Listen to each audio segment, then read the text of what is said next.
Hey, yo, cut the music. Hey, yo, I interrupt your daily scheduled broadcast to let you know you're in the field with the Trackstarz. This is one of the loudest hip-hop radio shows on the face of the planet. Yeah, it's about that time, you already know. Turn the speakers up, man, it's time to start the show. Sean, Tanner, Ryan, Righteous, DJ, Jeremiah. We bringing the heat, man, this joint be fire like, bruh. We in the field, we in the field, bruh. We in the field, we in the field. Just put it in work, we raising the bar. Tuned in to the Trackstarz. Yeah, back in the field with the Trackstarz. Ryan Righteous, Sean Tanner, DJ Jeremiah. Was good. All right, for all things Trackstarz, visit www.trackstarz.com. Follow us on Instagram @Trackstarz, Twitter @Trackstarz, like the Facebook page, subscribe to the YouTube channel, and download the app. Every Monday the podcast comes out. Yeah. Man, we got a very special guest in the building. We got Brayley Evans. How are you doing? I was waiting for the You know hey what? guys. We have sound effects. We just don't ever use them. It literally is. It's all I here. make my own, don't worry. I got too much going on over here. I'm going to get to it. Eventually, I'm going to get some sounds on here. How you love doing? it. I'm amazing. Thank you for having me. So, singer, actress, you got 3 shows you're on right now. Yes. I have so many questions for you. Oh my God. I'm like actress, singer, tap dancer, entrepreneur, what you need. And you were a real estate agent. Are you still doing too? that? No, I had to give all my clients away to my mentor, but just can't do it all. Yeah. But I still dabble. So let's start with your story, how you got there. Because if you know a little bit about Trackstarz, a lot of people know us as Christian hip hop, but we started, and what we really are is about helping creatives who love God get into the marketplace and be effective, right? So that's what we're trying to do. Me. So you are doing that. Yes. So we'll talk a little bit about what you've been doing since then, but how did you get started? I heard you got discovered, you were doing your show. Somebody said you should have been. You seem like you were already an actress, right? So tell that story. Well, okay, my neighbor was on a McDonald's commercial. And I saw him out in the parking lot of the complex we lived in. And I was like, oh my God, you bit the Big Mac. He was like, okay, calm down. Yeah. I tell everyone I live next door to a famous actress. I mean, you have your own show, so why are you excited about me biting this Big Mac? I was like, sir, you've lied to a lot of people. And no, I don't have my own show and I'm not an actress. I'm a singer. Because he was like, well, I see you coming and going with the makeup and the different hair and the outfits, you're carrying clothes. I was like, yeah, because I'm going places to sing. Wow. And so he was like, oh, God, you move like an actor. Like everything screams actor. I'm on my way to my agent's office. Why don't you roll? Wow. Y'all. Oh, wow. Y'all, I got in the car, y'all. Of course you did. Come Absolutely. on. It's been live ever since. Wow. Live ever since. That's amazing. So since then, you've been in a lot of cool stuff. I saw a couple of your commercials. I remember seeing you in those commercials. Yes. Yes. Which one? The junk in the trunk? Junk in the trunk. I saw the Beyonce reenactment. Oh, Lord. Yeah. The Twix commercial. Twix, I remember that one. And you were in Being Mary Jane. Yes. My wife watches all the time. Watched all the time. Yes. So you've done a lot of cool stuff. So so what I want to do, because there's a lot of people that want to be actors and directors and producers and all kinds of stuff.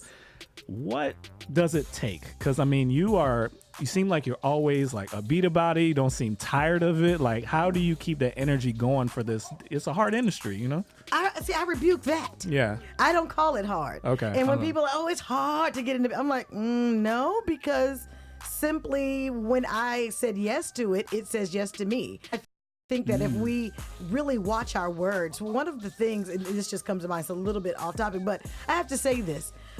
The world says, oh, you killed that. That was a dope show. Y'all did that. Y'all killed it. And I'm like, well, no, I didn't kill anything. I gave it life.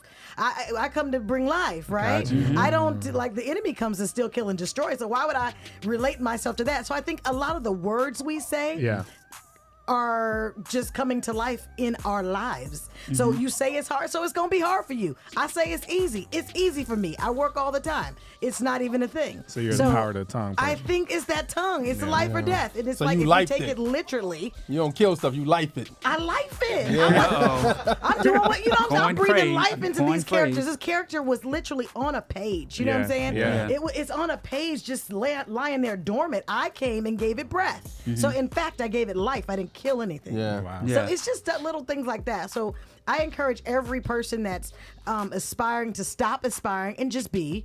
Just I'm an actor, I'm a director, I'm in this industry. Wow, And that's then look, you have to be this thing. Like stop trying. Just start being.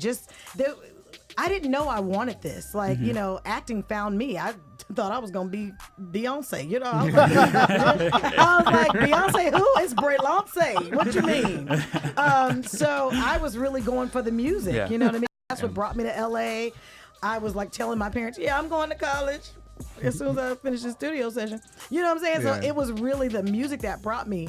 But when I say this whole acting thing just engulfed me, and I realized, wait a minute, I could still use my gift of song in this. If you guys saw me in the movie Just Right, when I was sitting on that bench with Queen Latifah, we had done that scene about 24 times. Wow. And on the 25th time, I was so like bored. And that was my first movie, so I didn't really know what to expect. I was like, why are we doing it so many times? They're like, because we have to get it from every angle. I was like, oh, okay. Yeah. Wow. And so I was just in my boredom, said, courtside tickets coming my way. And they were like, oh, you sing too? I was like, oh, yeah. And then when you guys watch the movie, that's the take they kept. Yeah. And it's just like, oh, God, now you've opened up yet another door. People are asking me to sing things. I'm like, well, look at that. And Come you're on, good. Jess. Yeah. You So, are no, good. It's just been, just say yes to yourself. You gotta see. That's why I wore my Willie Mo Jr. Believe shirt. Okay. I need somebody to believe this thing. Yeah. And I think that's why God has given me this platform and opportunity, because He knows what I'm gonna do on this mic. Yeah. Right. When I'm Yeah, not on the dope. screen, when Right. I'm not, out front in front of millions, He knows if I just could get a couple to believe and to get that mouth right, then we're gonna have a whole new industry of Christian folks that love God, and it's just gonna be a new day. That's Oh, inspiring. there we go. Yeah. Wow. Good. I have So- go go ahead, ahead, man. go ahead. I have a question because what's the do's and don'ts to do for a new actor on a set? Because what you just saying, like your first movie was Just Right, and you just singing, and you didn't know that you was going to do that, but like somebody else was like, can I do that? Can I Okay. not do that? Or what? That is an amazing question, and I have an amazing story to go along with it. Earlier in that particular day, let's rewind a bit. I got a call from someone in production that said, hey, we have a part for you in this movie, and it's shooting in New York. And I was like, oh, I don't have enough money to fly to New York. And they were laughing just like you guys are. Ma'am, we're going to send for you and give you a hotel. You'll be here for one day. You'll shoot. I had one line. Wow. And my name was Coworker One. So they sent me the lines. They got my little ticket together, gave me the hotel. I said, okay. So I really didn't know what was happening. So when I get there, I'm going to do this first scene as Coworker One, and it's me and Queen Latifah. In the very beginning of the movie, we're interacting, and she says, "Oh, I got a hot date tonight." And I'm like, "What you wearing?" And we both go, black.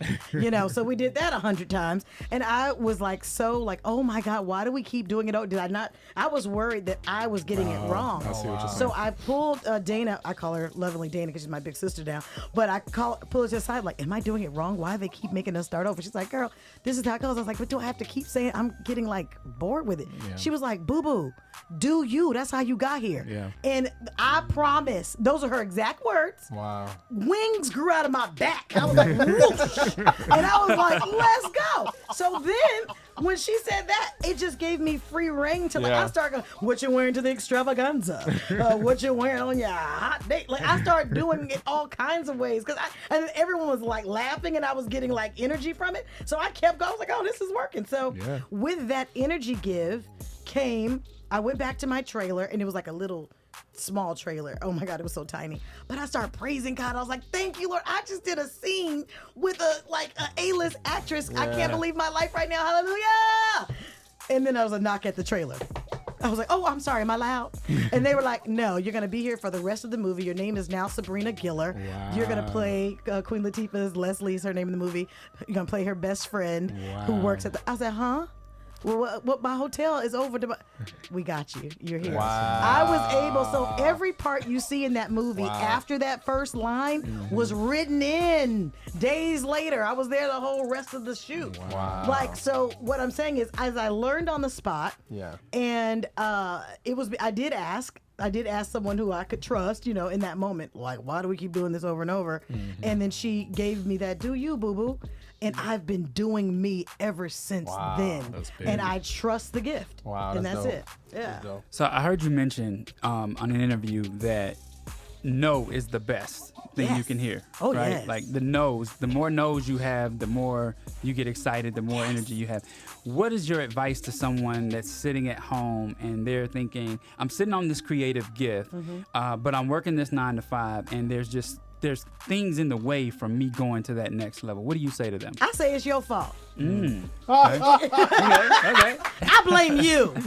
I blame you because you go But it's hard. It's hard. See, and that's why It's hard out here. It is it's what scary. you say it is. I got 2 jobs and I'm at the studio late night. Guess it's what? hard. Let me tell you something. I then step out on faith. The name of my company is Water Walkers. Yeah. And I encourage people to quit day jobs. My mother's like, you have to stop this thing.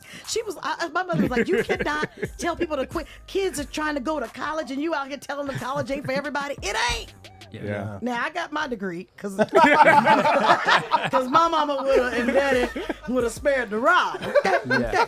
But my point to that is, if it's not happening for you, it's your fault because you are not out there putting yourself in the way of the no's. The no's are like gasoline. That's how I like to teach it. If you cannot put gasoline in your car, where you going? Nowhere, right? So you have to collect the no's as if it's petrol to fuel you to your yes. This is your fuel that you must collect. So you must collect no's in order to get the yes. That was the game. It was a game that the first commercial agent that I talked about that I got, she told me when I was walking out the door, she said, hey, count the no's. I said, huh? She said, oh, it's a game we play in the office. See how many no's you get before you get a yes. And I was like, okay, weird, but okay. And so I began to count my no's. So it was my 10th audition before I got my first yes. And that was the Twix commercial. Wow. So now counting the no's is so exciting for me because it feels like I'm walking up a staircase to a yes. Wow. So I'm like, no, thank you. I'm one step closer. And people are like, weird. Like, and I'm okay with it. Like, tell me no. Like, you don't even know what you're about to do. Like, when you tell me no, you just fueled me to my yes. Like, thank you. Yeah. That's big. Like, get excited. Like, and so when I talk to my, like, as I have like mentees and people that want to become water walkers and that kind of thing, one of the first questions I ask them is, how many no's you get today? All right, well, it's your fault. Okay, next. Like, I can't even deal with, I get to a point where I'm getting so passionate about this thing. If you're not willing to collect the no's, I can't even sit with you no more. Wow. Like, my prices are going up ridiculously high. They're like, man, you can't charge people for your consultations. I have to because I only want those who are serious and those who are willing to starve for it. It's so funny. I've been in, I was at a church one time and a millionaire was there and he was asking people like trying to help them with their business, and he was like, where's your notebook? And the person was like, I don't have one. He's like, I can't even talk to you. Yeah, it was like, because you wasting my time. I feel him. Where's my notebook? Where's my notebook? Like, what? Like, what? Yeah. What you mean? What we doing? For those of you who are listening, I'm pulling out my computer out of my purse. Got the MacBook. I'm pulling out books that I'm reading. I'm pulling out notebooks out of my purse. What we need to do, let's do some business. You got to be ready. Yeah. Like, we ready. Like, I can set up right here and, like, go live and do a whole show. Yeah. We can, like, you know what I'm saying? It's like, what are we doing? Like, it's all our fault if it's not happening. Don't blame it on the job. Don't blame it on someone else. Blame yourself and say, you know what? I'm just really not living at God's word. And, like, we should not be broke, busted, and disgusted. Like, we're the chosen ones. Hello. Yeah. Like, we got it. He died on the cross already for our inheritance. Go get it. Yeah. Like, y'all go get it. Yeah. So That's big.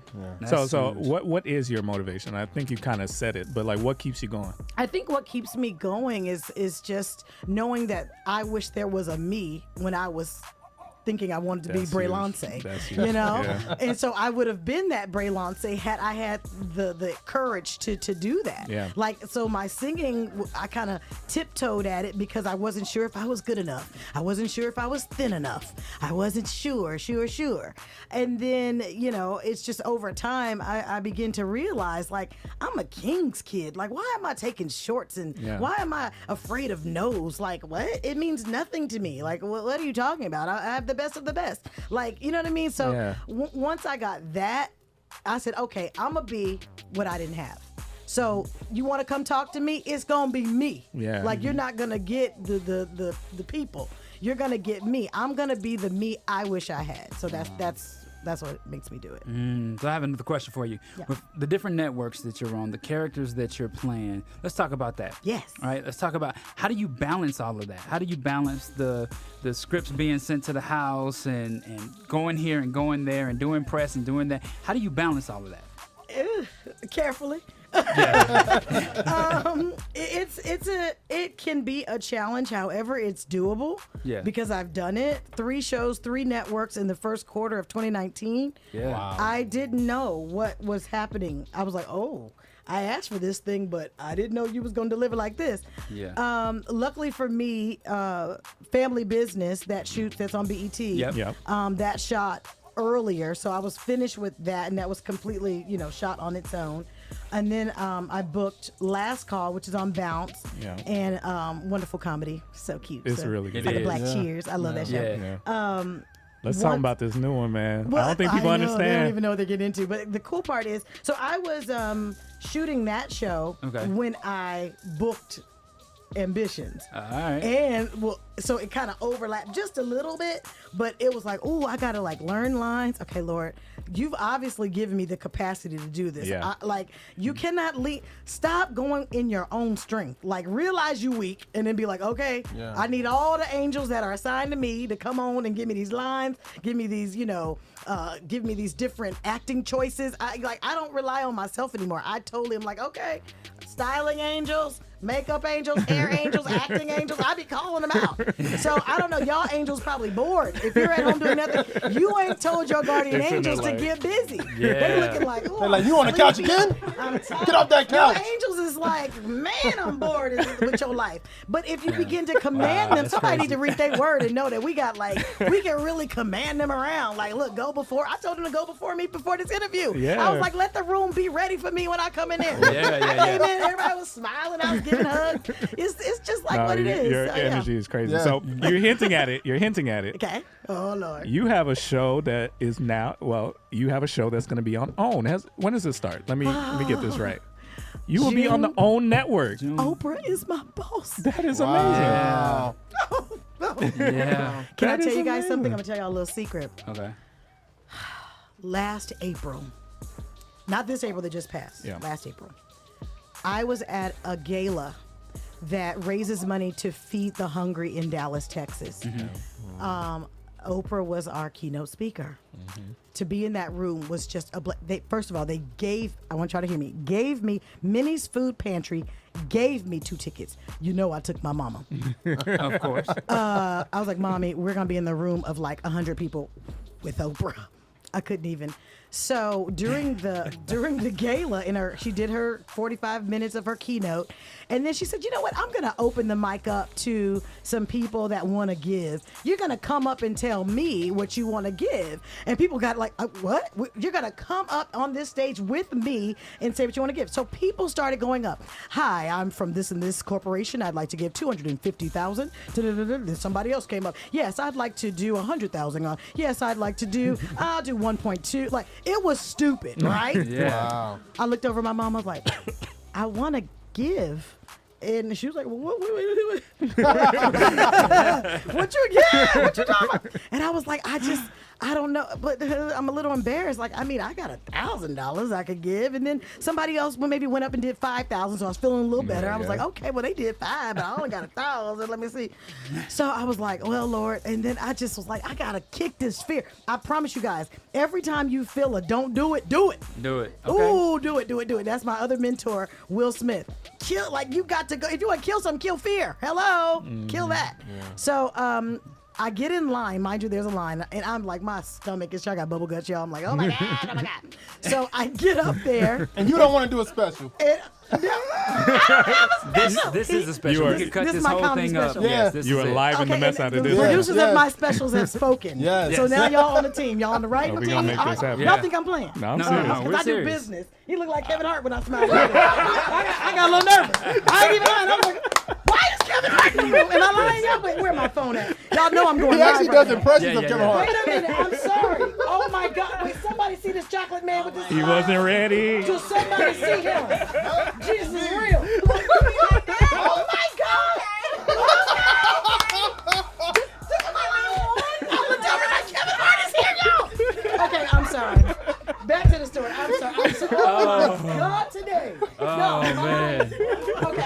everybody know I'm not lying. I done broke a sweat. Jesus. I was like, y'all tried to, this was a setup. It starts today. Stand up is today. Yes, yes. This is my Get on first up. shoot. They got the cameras. Oh, God. Okay, I've broken to a full sweat. Okay. Where was I? Y'all put me back on track. What happened? Oh, thank you. You're about to go up for Oprah. Okay, so I go up, I get in line, and I'm next in line, and she calls, come on up, honey. And she goes, what's your name? I said, I'm Brayley Evans, Auntie Oprah. And she's like, oh, whatever. Yeah. And then so she's like, what are you going to give? And I said, I'm going to give $1,000 a year for the next 10 years to this organization. And the crowd was like, okay, that was clever. Yeah. That's how she got $10,000. Yeah. I was like, I got it. And then she said, what else? And I said, when I play you in your autobiography, I will donate my check to this. And the crowd went, whoa. And then people were like, when you said that, we saw her like, in you. Wait a minute. Wait a minute. I see, I'm feeling, I'm listening to the voices. And she looked at me, y'all. She looked at me, grabbed both of my hands, looked into my pupils and said, believe it. Wow. And I swear the Holy Spirit was like, and when she said that, I was like, okay. Wow. And then I got off stage. My mother said, do you realize you just gave your whole check away? And I said, I don't know why I feel okay with that. We get to the after party. Now, there's millionaires at this party. Yeah. People begin to come up to me and say, how can I support you with producing the Oprah thing? I said, huh? Produce? Oh, God. So I'm going to keep the producer check, but I'm going to give away the acting check. There you God, go. Y'all, I'm telling you. So now here we are a year later, and I work for OWN on a show called Ambitions. Wow. Do y'all see this thing happening? Yeah. Ambitions. I wonder when my picture came across her desk, did she say, this is the young lady that said she would play me? I still don't know if she knows that yet, but it's happening. Wow. I spoke that That's thing, amazing. and I believed it. Yeah. That's amazing. So what's the pilot of the show going to be about? This show will answer the question, what happens when greed, power, dynamic, filthy rich families of African American descent, when they all come together, what happens in Atlanta? It's an Atlanta set. And it's going to be close to home for a lot of people. I play the character Rondell Lancaster, who is the sister to the mayor. Okay. Now, the mayor runs things, Yeah. right? Yeah. So is he running things or am I? I don't know. Y'all got to watch to see. Well, we got a female But- mayor, so we're going to need to switch that up a little bit. Come on. Yeah, I love it. Keisha, ain't her name Keisha? Yeah, Y'all got a man named Keisha. I love it. Yeah. But so there's that piece, and I'm standing for the community and for our family business, and I'm like, this gentrification is not gonna happen here. Wow. And I put my life on it. What we gonna do? It's deep, y'all. It's gonna be Wow. so amazing. That's dope. Real quick, I wanted to ask you, as a Christian in this industry, how do you navigate that? Do you ever feel like you have to compromise? Do you feel like there's things you can't do? Like how? Because there's a lot of Christians that are watching this, like, man, I want to do this. I think I could do it. You giving me life. But like, there's so many things that it seems like will be pitfalls for a Christian in this industry. What's your thoughts on how a Christian can navigate that? How I'm navigating it as a Christian is I know what my purpose is. See, acting is not my purpose. Acting is my job, my passion. I enjoy it. But being on this microphone, telling people about Jesus is my purpose. Wow. So when you work in your purpose, it doesn't matter what you do, in the world, right? Yeah. Because God has allowed me to get the attention of the people so that I can then have a platform for him. Yeah. So it's kingdom business all day. I've played mistresses, murderers, adultery. I've played all the nasty stuff, right? I've had sex scenes. I've had kissing scenes. I've done all of that. But again, what I do on this mic is so much more powerful than what's on that television. That just gets people to listen to me. That's it. And then after that, the real work begins. Wow. Yeah. That's big. Wow. Yeah. That's huge. That's big. Man. You're doing so good. So Thank you. some people listening may not get what we just said. You said in an interview that you were thinking about, on our Friends Sister Circle, you were thinking about doing stand-up. I am still thinking. We're gonna make sure that happens. Oh my gosh. We want that to happen. Carl Payne is my big brother, And he's the one that saw it in me. Well, a lot of people have seen it in me because they call me. I'm a comedic actress. Yeah. Okay? Yeah. And I have a comedic, feeling to how I tell stories. Yeah. But Carl was like, dude, you got it. Like, come on. Like, what we doing? And if I can get him to slow down for 5 seconds and help me write this material and make sure I do it right. Because there is a formula. And I do believe in studying a craft before you just go out there. Well, I guess I didn't do that with acting. I mean... something about this that's you're a little slower on this. I'm like, what's scaring you? What's scaring you about this? I just respect what they do so much, and I don't take it lightly. Yeah. Like, I sing. I'm not afraid of getting up in front of people, but those are natural there's a formula to that thing, and I think that it needs to be respected, and I want to respect it before I just jump out on it. People that could get up there and do that, they're geniuses. They're geniuses. I mean, it's so challenging and the fear of you could do a role or whatever, but you're not seeing the feedback right in front of you, right? Unless you've done plays, right? But I've done plays. I've done plays, and so I do the comedic thing, so I know how to navigate that. I just really respect it. It's so funny that do you guys know who Bob Sumner is? If you don't, he is the co-founder of Def Comedy Jam. Oh, wow. Okay. So he found out that I was going to do this comedy thing. And he's like, oh, come be on the show. And I'm doing something in Atlanta. I think he does it like the last Sunday of every month or something like that. And so I go, okay, he goes, oh, where you want to be on the show? I'm like, the first one, because I'm a newbie. Like, don't try to get me. I ain't no headlining spot. But, so it's not that I don't have the opportunity. So, of course, me, if you're scared of that, kill that, right? Mm-hmm. So I said yes. I go there to, got my little 3 minutes in my head. I'm like, ooh, all right, I'm about to knock this thing down. And he got ill at the show. Wow. And so it was like more guys than girls. And I was like, guys, like he's not well. I was like, come on. I drove him to the hospital. So I gave up my spot on and I was like, we got to leave. You're not well. And it was like he had a little diabetic situation going on. He's fine now. Thank you. Yeah. But I just was like, nah, somebody got to do something. So I was finding y'all's nearest North Side hospital. That's where I was. Yeah. Mm-hmm. So when we got back to the show, they still let me come on stage, and I told them, like, let's pay homage to this dude. Like, he's really made a way for comics, and he's found everybody. And I'm one that he found, but I wasn't able to, like, do my whole stand-up because I was like, nothing's funny right now to me until I know he's well. Yeah. So I did get on stage, say hey to people, told them to watch Ambitions on Tuesday nights at 10 o'clock on June 18th starting. I did do that. But so it's coming. But obviously, that wasn't my night to do it for whatever reason. It's gonna happen. But it's going to happen. You know what? The funny thing is, I just see just put everything that you do in it. And what I mean by that is like Jamie Foxx, for example. Yeah. Jamie Foxx would play the piano and do some funny song, or he'd do a stand up. He'd put everything he knows, impressions. He'd do everything he knows into the show. His stand-up. So that's what I would think. Who's your top five? Because you respect the mic, so who's your top five? I do. I love an old school. I have to keep it all the way 100. I have the same birth date as Red Fox. I love Red Fox. And that has always floated my boat. He's funny. Of course, I love, there's so many people that are out right now. The Chris Rock. So just the main ones I think that everybody loves. The big five, Of course, my brother Carl Payne. He's a genius. Tell me who that is. I don't think people. Y'all don't know who Cockroach is. Y'all don't know who, what I'm saying? Coley Cole. You Cole. He's so amazing at what he does. It's just like, when we were on set of Last Call, he ad-libs his lines a lot, and you're thinking, how does he know this reference? Like, where did that come from?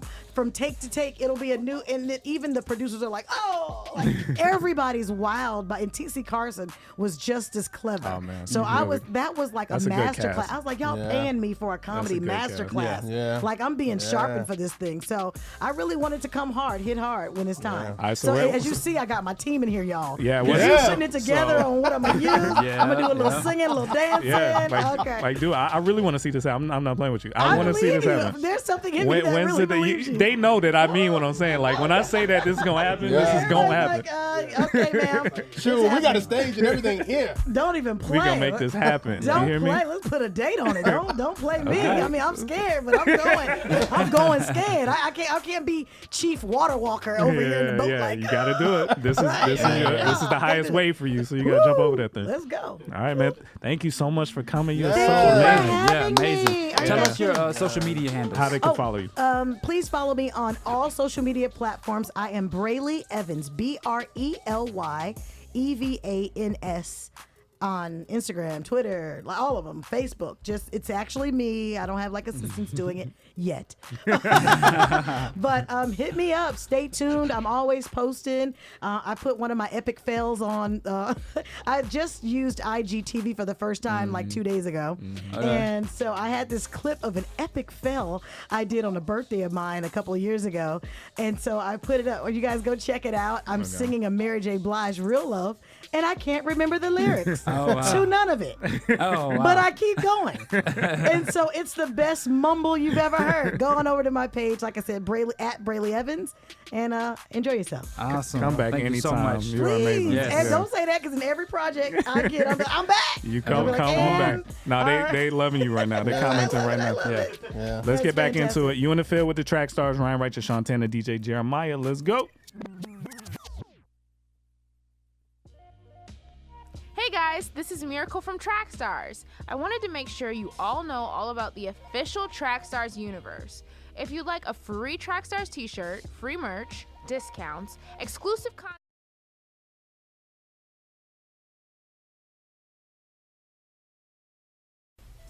Hey, what's up? This is Will Smith with Way Wider Entertainment. Are you a believer who enjoys Marvel or DC comics and movies?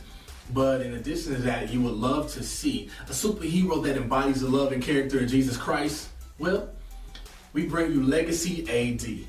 And our main character was given power by God before he was even born. Now, if you want to find out more about this character and more about the adventures of Deacon Foster in Legacy AD, then go ahead and pick up our digital comic book at Amazon.com or the Amazon Kindle app. Check it out, y'all.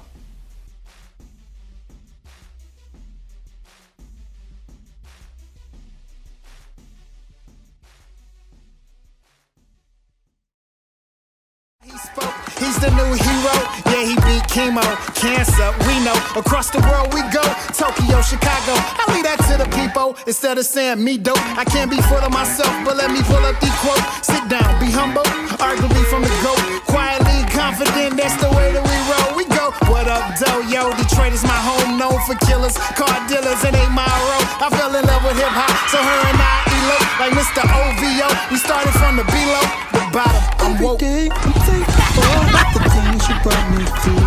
Oh Lord, keep on blessing me. Oh Lord, keep on blessing me. Oh Lord, every day I'm thankful for the things you brought me through. Oh Lord, keep on blessing me. Oh Lord, keep on blessing me. Oh Lord. Look, in the land far, far away, save pennies to get Tim's the harder way. Rockefeller, Rockaware, rock away. I do this for the culture, with Sean Carter say. I let that. What's going on? This is Shantana with the Track Stars, letting you know about our awesome new Spotify playlist called Milk. Subscribe to the Milk playlist today to get the best in Christian hip hop with artists like Derek Minor, Lecrae, Gavi, No Big Deal, Zonti, What Up RG, Ruslan, Cannon, Tori Deshawn, and much, much more. Trust me, you need this playlist in your life. Milk is updated weekly, so make sure you subscribe today.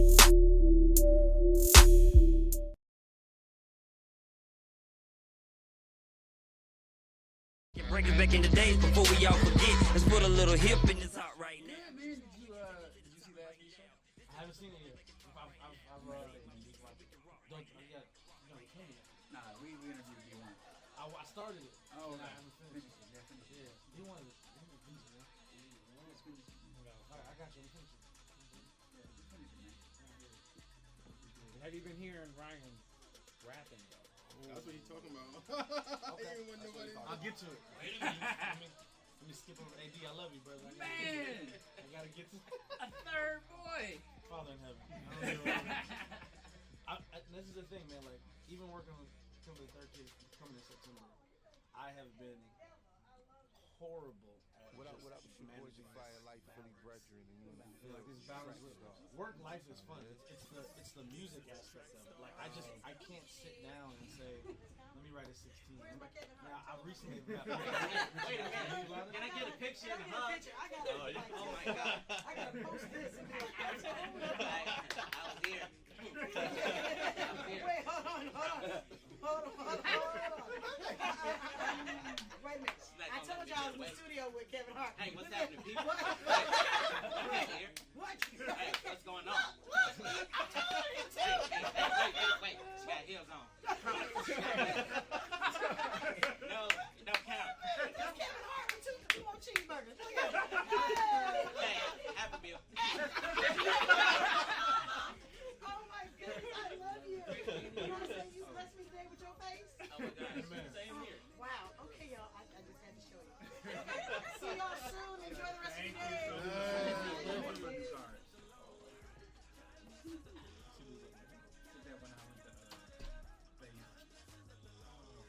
Chris, that song was I love that song right there. Yeah, love it, man. Hey, Mo, switch out my man right here real quick. Yeah, come on. You're on the hot seat. Y'all got me coming out the hub. Lord. You have Oh, go ahead.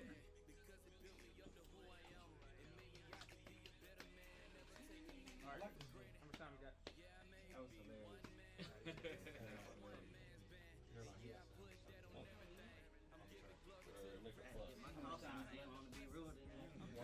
That's one of them calls. Hold it. Hey, Trey. You know what we need?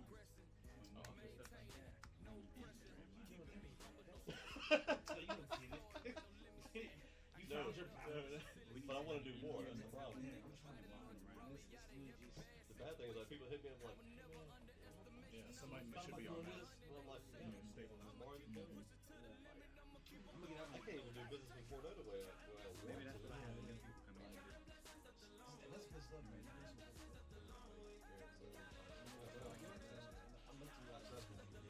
Solomon Sports is kind of my main focus in terms of podcasts.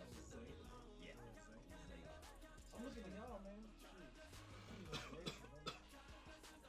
I'm just sitting there like, I'm gonna hold you to it. hold me to it, bro. I was just listening to Young Noah's new joint, right? On the way here. I think I did probably like 32 bars. I was just wondering the songs, and I was like, Once every 2 weeks. and I'm just like, this is trash, bro. I mean, they're singing in the car and creating. I'm just like, I just write this down. And it happens all the time. Once every 2 weeks, I'm gonna hit you up. Dude, Hey, well, that's 16 now. let's make it happen, bro. I know they're gonna be viral. Like Kevin Hart said. Oh my God, people, hey, I'm with the Trackstarz. Trackstarz, Mars.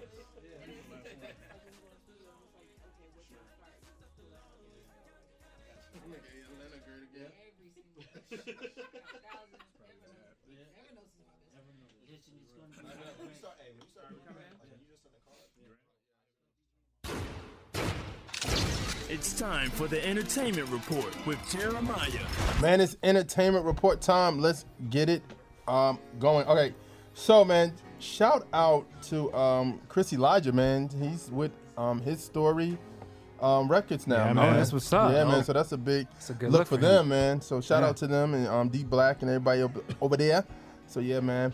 NF is releasing a music video for his new single, The Search, after a teaser on social media. The title is also the name of the new album, according to the info on his ticket site. The rapper also he announced the Search tour, which starts September 12th. Orders of 2 or more tickets will receive a physical copy of The Search, so the album should be releasing around the same time as the tour. So if you want that physical copy, go onto his website, man. Check him out and stuff. Shout out to our homegirl Cicely Styles. She was in a car accident recently. She said it wasn't her fault. She borrowed a friend's car and got into an accident. Now she's asking for money to help the friend out with her new car. Go to her Twitter page. You can You could donate on her page and helping her friend get a new car, because she felt like she kind of felt guilty, like, yo, this happened. So shout out to her. All right, man. Jay Monty, label pulls the plug on his Testify series. Jay Monty came to IG to explain why Sony pulled the plug. J-Money posted, for reasons beyond my control, Testify Season 1 is no longer available for stream or purchase. For those of you who don't know, I'm signed to Sony and I can't just release music as if I were an independent artist. So I assume responsibility for that being taken down. I signed a contract and have to honor that. I definitely don't regret it being up for the time it was up and the lives that it impacted and the many messages that it prompted you all to send me. That I'm still trying to respond to. The good news is that y'all embraced this tape so well and showed so much love that Sony is interested in Testify, #Testify, and there's a possibility that we can get it back up one day. For now, I won't be rapping every Tuesday unless my label gives me the clearance, but #Testify was never about rap. It has always been about using your life as evidence of God's existence, so as long as we keep shining, Testify will never die. Plus, something fire is right around the corner. Is that the first time he admitted he was signed? I don't think so. I think I remember him saying that he was signed. He said it to us. He said, yeah. But did he say it public? I don't know. Yeah, man. So, but comment section, Andy Mineo, work in progress, pre-order, Reconcile, Streets Don't Love You Too, pre-order. I got Mike Sarge in the building, Hunger Pains, pre-order. I got 7 released a project, man. Ghetto Gospel Volume 3 for the streets. Rail Riley, Love Yourself, D1 It Ain't Safe single, the Saga Legend single, DJ Standout Your Love single, Danielle Wilderness single, Flight School 110 single, and Flame Cake single. Come on, y'all want to promote y'all stuff? Come on. What's happening? This your boy One. Got a new single that you can check out. It's called Shut It Down, featuring my boy Chosen. It's a sports anthem, and I've been getting really great feedback on it. Good. So we already got the treatment for the video, so we're gonna shoot that. Sports is a great spot for Christian hip hop because it's a neutral playing ground. They need clean content, for ESPN and stuff. So that's a great spot. Oh yeah. What you got, my man? So I got a new single. My name is Jose, man. I got a new single, I Wanna Rock, right now. I wanted to do something different, man. I think I've been kind of trying to fit into that Christian hip hop mode. So this time I wanted to kind of mix something what I like with that old school dance music with something to a new school feel. So man, it was definitely something fun to do. And then when y'all get a chance to see the video, you'll see us actually having fun with it. So kind of little comedy scenes in there, but again, like I say, man, it's a different vibe for me anyway. That's dope, man. That's dope. Yeah, and I want to shout out the Nectar artists that released this week. Flight School released 110, J Fish and Juice Bangers released Zoom, Osei I Wanna Rock, shout out to you, sir. Right. And Ray G would Set It Off this week. Nectar, make sure you get it. All right, let's get back into it. You in the field with the Trackstarz, Ryan Righteous, Shantana, DJ Jeremiah. Let's go. Do you know that we are a full-fledged media company and we're here for people like you? We can do mixing, we could do...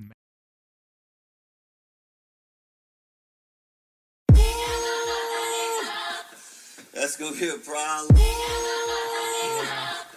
Let's go here, problem. 520 Collective, where music meets ministry and the indie artists take center stage. Take a ride through my old town, old me, old Sean, might need boats, cry oceans, here float down my old child, fear so broke, no hope round here, been trying to cope since like 01, better slow down for your cosign, you might ocean.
Out, stay loud, stay down with my spouse, break out, show up unannounced while these clowns play house, make an honest woman out of her, maybe you should bounce if you wanna be the change, your personal life counts. More than you know, trying to keep it cordially and be moving orderly though. What you holding me for? I cannot afford to be broke. I got too much at stake. I cannot afford to just choke. I got too much to say. If you cannot feel me, cause I'm brilliantly ill-equipped. God is with me, so we can't be near defeat like Achilles is. Pity the silliness, going city to city, seeing how sedity silly kids. Civility killing Kenny from knowing who he really is, or knowing what's really rare. Tally the Philly gritty millionaires, do you feel me? I move, grow, and will thrive, show, and not fear, no man, lose, yeah. Put yourself on, I put myself on, you put yourself on, yeah. Put yourself on, yeah. Put yourself on, I put myself on, you put yourself on, yeah. Put yourself on.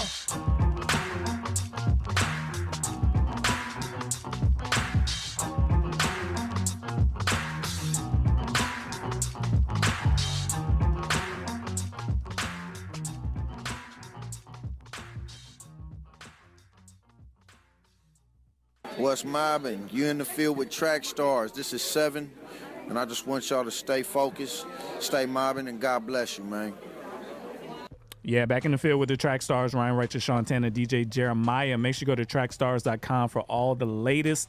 If you are an artist and you need distribution and promotion, go to nectar.trackstarz.com, and we'll get you out of here. So we have a noteworthy, and shout out to Jason Bordeaux joining the table, Mike Sarr joining the table with Boy Wonder.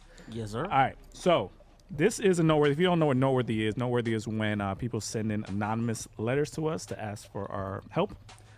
So let's help this person out. This is called The Remixed Artist.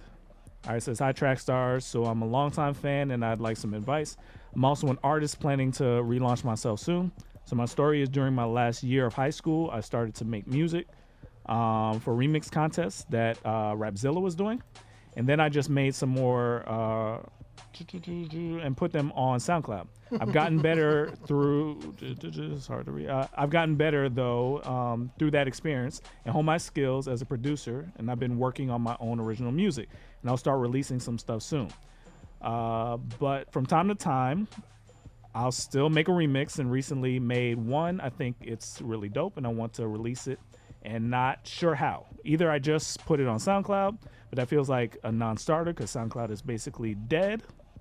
News to me. Or releasing it on Spotify, great again. like, or releasing on Spotify like all my other tracks I'm working on, and do the extra steps before that. So my question is, what are my options to release the remix legally without getting in trouble later? SoundCloud and YouTube will take whatever, and so far the only problems I've had is being flagged on YouTube, but the video stays up. But Spotify feels like a different beast with copyright being more strict. So he said, been following the Make Me a Rapper series to get back to basics. So he's trying to get better. All right, The Remix Artist. What's your advice for him? So he's a producer, right? Yes. Okay. I would say look up the laws when it comes to doing covers, because you got a lot of people that do covers, and it's still up on their YouTube, and they got millions of views, but yet they're not getting flagged. So I would say try to figure out what the laws are when it comes to doing remixes of song covers. Or just put it as a song cover and not a remix. So maybe that's why, because even with Jacquees, when he did the LMA remix, they got a lot of flack only because he got that attention. So until you are like on the radar, they really not gonna mess with you for the most part. But if you pass that radar, they gonna get you. So, but I would encourage him to, like, since you produce, just kind of like incorporate that, what you know the song is, and do it with your own twist. So there's this site, I'm looking at them right now. Nectar sends music to them.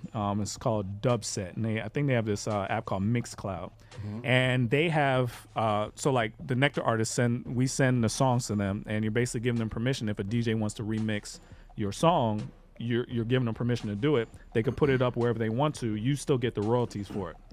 So it's a dope situation. So I would say go to Mixcloud, find out what the rules are for remixing. Whoever's on that site, you can take their song and remix it. So that's a quick fix to your question. But what else other advice would you give them? So is he trying to just like focus on remixing people's stuff, or is he trying to really get into the game like that? Or is this like his step stool to get into like CHH? Sounds like he's trying to get in. He's trying to do his own stuff, but he said he has some remixes that he would like. I mean, if you think about like Bizzle, you know, he kind of made a name for himself remixing people's stuff.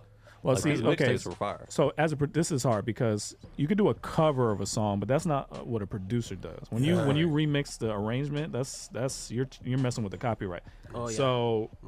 Because he's taking the vocals off the original. Yeah, you can remake because it's a different license for whoever actually arranges a song and makes the beat versus who performs the song. You're just performing it. The writers still get their money for it, right? Yeah. But when a producer changes the beat, you're sampling, so it's different. So I don't know exactly how. It's harder for producers, I think, to do stuff like that. And a lot of sites won't even take it. Like Rapzilla won't take it. No. Well, you would know better than me. We avoid it, right? So yeah, we avoid it. Yeah. Because you could really get in trouble. We had a song up from Gemstones one time, where he did a song without permission and got yanked. Oh yeah. So there's some real things around that. And that was gospel. Yeah. They ain't playing. Business is business. Certain labels are funnier than others. Huh? Like, aren't certain labels funnier than others? Yeah. Warner. Is it Warner? Yeah, I think it's Warner Brothers. They're tough. I want to say it's them. I may be getting the label wrong, but there's one of them. I think it's Warner. If you put up anything with Warner's stuff in it, they will yank your life. They'll come for your life. When did that happen? Because I mean, for people who don't know, even Alain Falon's been yanked because of that. But like years ago, you've seen so many people do covers. People use stuff in because the music business didn't catch up with it yet. Got you. So they went after all the streaming platforms hard. But you know what? Another thing happened too that people don't probably behind the scennes is the guy that used to run Def Jam came to YouTube, and he was like, "Oh nah, y'all can't just do anything you want." No, but it's actually easier now. I'll say back in 2014 or so, they got so strict that you couldn't put up anything without getting flagged, like getting a strike. Yeah. Now you can put up almost anything, and they'll take the monetization away from you, but they won't take it down. Gotcha. So it's gotten way better. Like we had to take line for line off. We took freedom sessions off. We had to take all of our stuff off because they would give us strikes, and that cripples you. Yeah. Now it's like, okay, they may block your video, but it doesn't affect your channel. So it's a lot better now. So there's one thing that I'm thinking of that may be able to help him out. Because we're definitely talking about SoundCloud and YouTube, but social media itself, they don't control that portion, right? So if you are doing, whether you're an artist or a producer, and you have a remix and you put that, say, on your Instagram, right? Instagram, when it comes to video, the max is what, 60 seconds? You can put that remix up and get people's opinions. It depends, because even Instagram, they'll flag you for some stuff too. Depends on how much of that sample you have. Because Facebook. Of course, Facebook owns Instagram, and Facebook is now, they have their own content ID system. I know they do for sure. So they're starting to put it into Instagram. We've they're owned by Facebook anyway. That's right. So there's no safe place. Like if you got remixes, samples, all that, any of it could be flagged at any moment. Twitter may be. I've seen stuff on Twitter that's like people repost or post stuff that's like long. But even Periscope, like Periscope docked us for some line for lines too. Yeah. You see what I'm saying? So there's no say unless you're hosting it yourself. Yeah, if you can host it on your own server and then put it up. But again, like they could still come after you. Like there's no, it's illegal. Yeah. Like now, do numbers as far as like what he mentioned earlier, as far as your following, could that have a big deal? Like so for example, Mike Teasy, who was here the other weekend, he actually has a remix of a track on his Spotify. Yeah. And so it makes me wonder, like, how picky and choosy they are about who they're looking for or what particular tracks or remixes they're looking for. It's up to the artist. It's up to the label. The label decides. Like when I put your song out, I set it for monetization. Right. I could set it to block.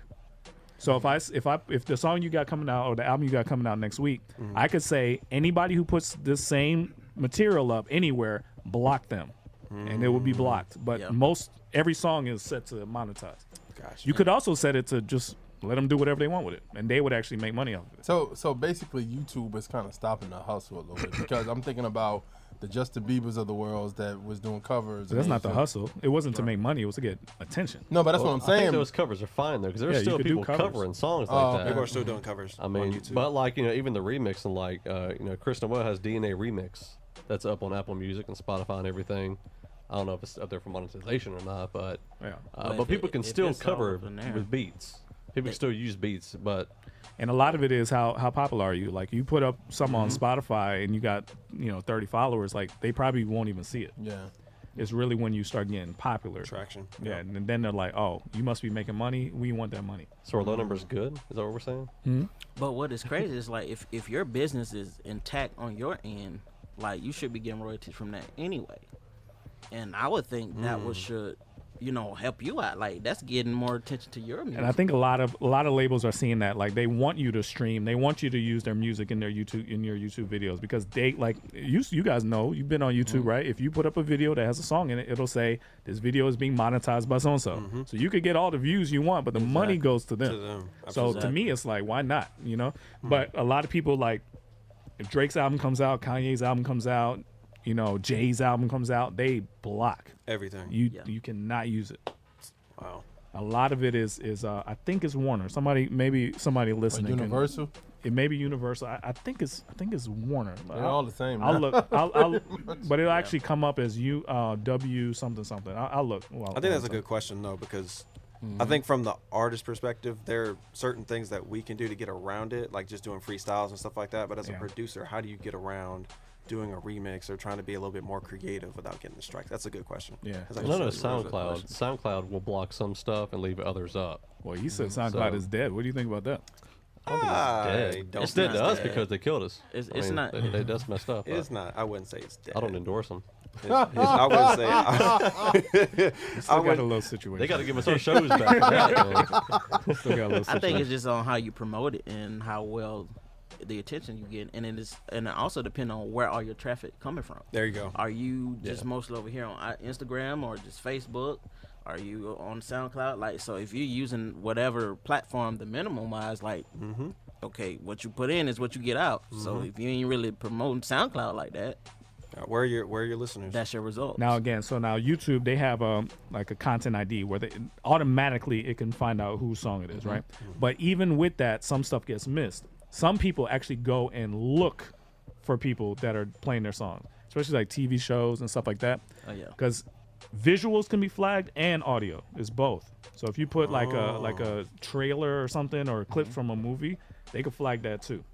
So it's visuals and audio. So how do certain people? I've seen pastors use clips and stuff from like shows or whatever, but they always have in the beginning copyright like that don't fair matter. use. That don't matter. A lot of like line for line is technically fair use. We're commenting on we're either you're doing a parody, you're commenting on it. We're technically fair use in the crap out of it, but you have to fight them legally for that stuff. Like we don't got money to fight them on. So if they block it, what are you gonna do? You're gonna be like, I'm gonna tell my lawyer. But the reason I'm saying what I'm saying is because I've seen other like a pastor or like pastors on YouTube use somebody's stuff and they don't get flagged. They don't get nothing. You don't know if they're getting flagged. I mean, you would shut it down, like how they would do. You can get flagged and not be shut down. It just means the money is going to the real person that made that stuff. Oh, okay. So they could be getting flagged all day. There's an arrangement, man, because some of these rappers use preacher sermon snips. I think they just say, "Look, you let me use this, and you can use my sermon snip." I don't think sermons. I'm joking. Okay. I was like, but it could though. I mean, you're actually touching on. If you are a pastor and you release your song, like you distribute your song through Nectar, DistroKid, whatever. They could flag your sermon if somebody uses it in a record. So like all that could be flagged. Yeah, I mean, I'm talking about the expose type people on YouTube that use people's clips or whatever. They're probably getting flagged. Yeah. Wow. Or they get flagged. Now some of the big boys, they get permission. Like they there's a channel, I can't remember. I always watch those movie review type channels. Cinema Sins and there's another big one. They're so big that they actually get permission from the movie studios to do it. But they have to wait a certain like grace period. Like the movie has to be out of theaters or second week and beyond. Then they'll let them then do their review with the clips. I actually saw there's a YouTube channel that talks about comics and stuff like that, and the Marvel had blocked one of his videos because it was one small snippet that they did not give him permission to use. So he had to change that snippet before they allowed it. So even like movie studios will allow you to do certain snippets and not others. Yeah, so the industry's changing, so this is gonna have to be cleaned up a bit, because like a lot of the reason you even know about what's coming out is because of fan videos. So they need to treat those fans better, because they're the ones driving traffic. Like, think about Bird Box. If it wasn't for all the people using that Bird Box stuff, doing blindfold challenges and all that, they help push that movie. You know what I'm saying? So they have to figure out a better relationship with local creators, because that's the energy behind the internet. You gotta treat them better. And we're the machine that actually helping you getting your stuff out. Is word of mouth. Your bills and things like that. So anything that he can do, let's just forget all this remix stuff. Okay. What, as a producer, how do I get the attention of Boy Wonder, Mike Sarge, Jose? Like, how do I get y'all's attention? Like, what would it take for a producer to start from scratch and get their stuff heard? Consistency. Like, you're a producer, so you have the power to create whatever you want to create. So use that to your advantage. A lot of people can't do that. So come up with a series. Maybe do like a 4 to 6 episode series, the way you just producing. You got a lot of people who got YouTube channels that's just showing step by step with what instrumentation they're using. That's real. And that even drags more attention to yourself along with doing your series. So just be creative. Find out different directors and editors that can like spruce it up to make like, oh snap, like that was dope. Find people that you can collaborate with that can take your creativity to the next level. I would say, as a producer rapper, sometimes I would say, like, get with a team, honestly, that trusts you enough and tell you the truth. Like, hey man, that's dope, but change this, or that's dope, let's go, or like, or put yourself out there, networking with other Christian hip hop artists, because. Depending on where you are, CHH may be booming where you are. Like, did he say where he was? Did he say where he was? Location-wise? What location? I don't think he did. Okay, so let's say if you're in Atlanta, like there's stuff where you can go to a City Takers event and chop it up with artists, because there's a bunch of artists there all the time where you say, hey man, I got some production, or come to our show, or if you're in wherever you are, find out that local Christian hip hop, if that's what you want to be in. Like, if you really want to be in this, like, try to network with people that's inside. And rappers are looking for beats all the time. All the time. Period. Now, you got to be understanding. You got to be, and I'll say this, you got to understand the difference between criticism and harsh criticism and good feedback to make your sound better. You know what I mean? So that's why I would tell that to him. It's like, network and then be open to criticism, because if you're just starting, your beats may not sound fire. Now, you have some people, their beats just sound crazy. But then some people, they work to get their beats to sound like what they want to do. You got to build a brand. Yeah. Whatever you could do on Instagram to show people what you're capable of. Right. Find an artist that you think is dope, and then be his exclusive producer. Yeah. Get him just popping. Like yeah, with Gucci. Exactly. Yeah. So I was literally just about to say, have yourself set up to where, say you send me a DM like, hey, I noticed you're a rapper, I think you're dope, can you check out my production? Well, the very first thing an artist is gonna do is like, let me check out their page real quick. Let me see if they're good, right? But if I go to your page and I don't even see anything about your beats, like, I can't tell that you're a producer from your page. Exactly. I'm like, well, where am I supposed to check out your stuff? How do I know that you're good? Right. So making sure that you're actually setting yourself up, that you actually have posts, maybe 30-second clips of your beats, maybe at least have the link in your description so I can check out your website or your BeatStars or whatever you got. I would make it easy to find. Right. I would say SoundCloud is not dead for producers. A lot of the producers I used on my album and we used for FMG, we found on SoundCloud. I mean, like, I when I wanted a Kardec beat, I went to SoundCloud. Exactly. Wantel, I went to SoundCloud. So I would say it's not dead. Definitely not for producers and up and coming artists. It's not dead. But I think the difference what he's saying is dead is meaning because it's almost like you're one producer amongst a million. You get what I mean? Yeah. So it's like you have to stand. He has to figure out how to stand out on SoundCloud. So maybe that's why he figures like this is dead. Right. Hopefully that helps, man. You're in the field with the Trackstarz, Ryan Righteous, Sean Tanner, DJ Jeremiah. Let's go. You are listening to the Trackstarz with Sean Tanner, Ryan Righteous.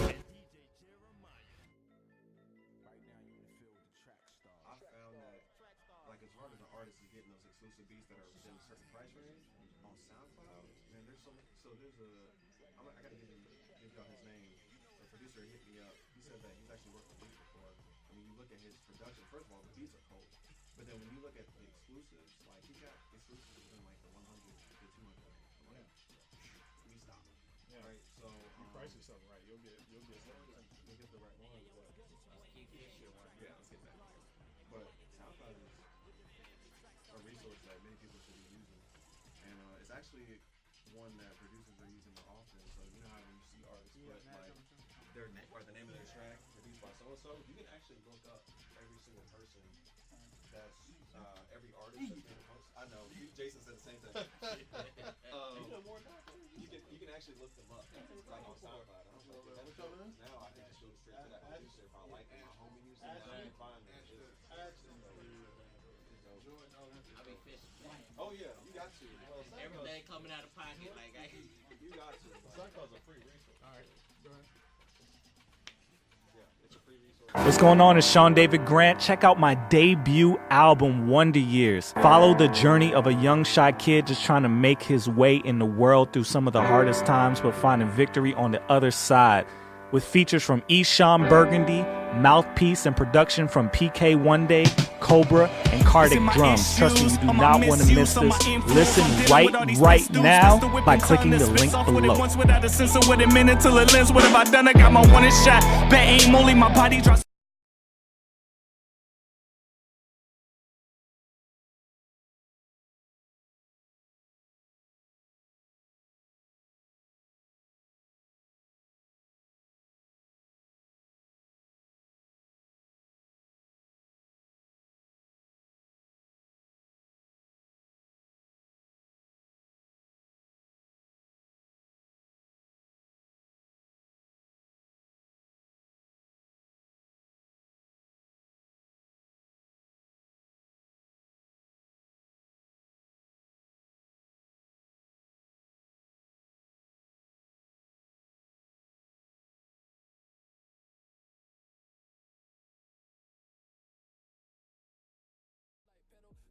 See the traffic in sight, let's go, swerving out of control, the car crash. Hello, tell her on the phone like, hello, Tori, you okay? Hang up, I don't want her in the middle of my hang-ups. Funny how we hide it till it's all on paper. Funny how we hide it till it comes out later.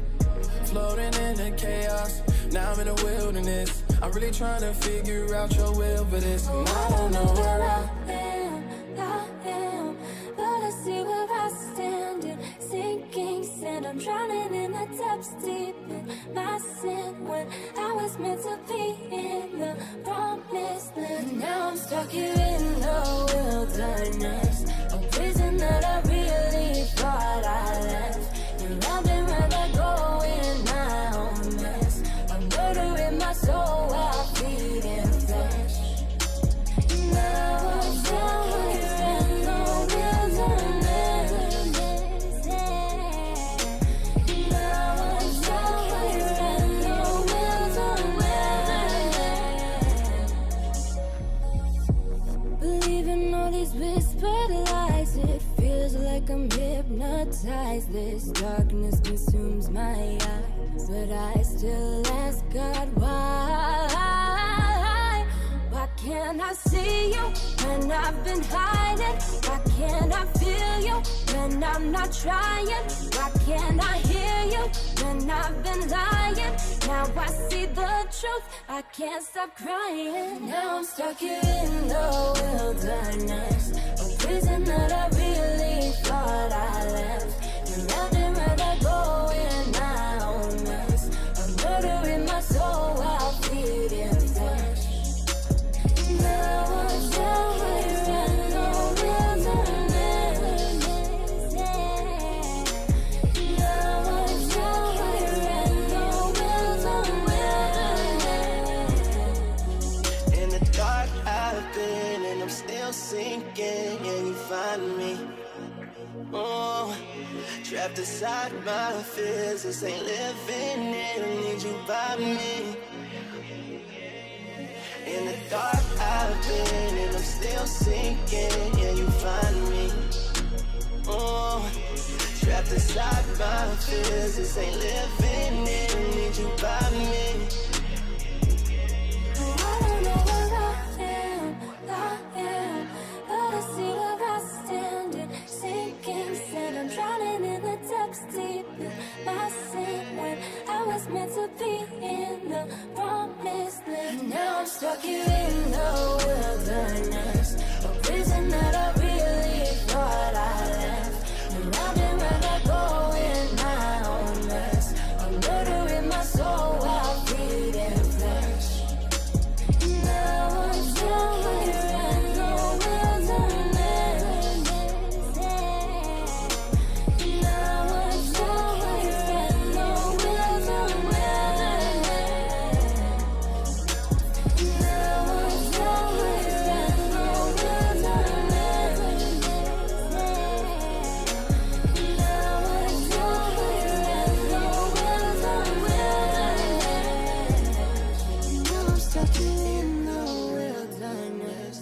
prison that I really thought I left.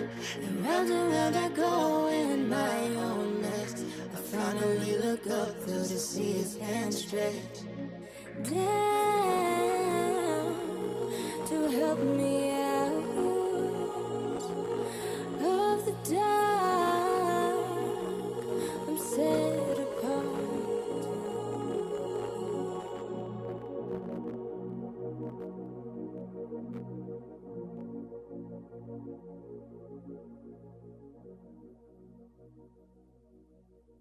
Yo, it's Marty and Fernie, and you're listening to the Trackstarz. You in the field with them. Dang. Yeah, back in the field with the Trackstarz. Ryan Righteous, Sean Tanner, DJ Jeremiah was good. All right, for all things Trackstarz, visit www.trackstarz.com. Follow us on Instagram at Trackstarz, on Twitter at Trackstarz. Man, join the Trackstarz official universe. You got to do it for yourself. All the exclusive content. You heard? All right, so if you haven't heard the news, recently Apple decided to kill iTunes. So if you don't know about iTunes, iTunes rock was kind of a brainchild of well, Lord, what's the man's name? You know what I'm talking about?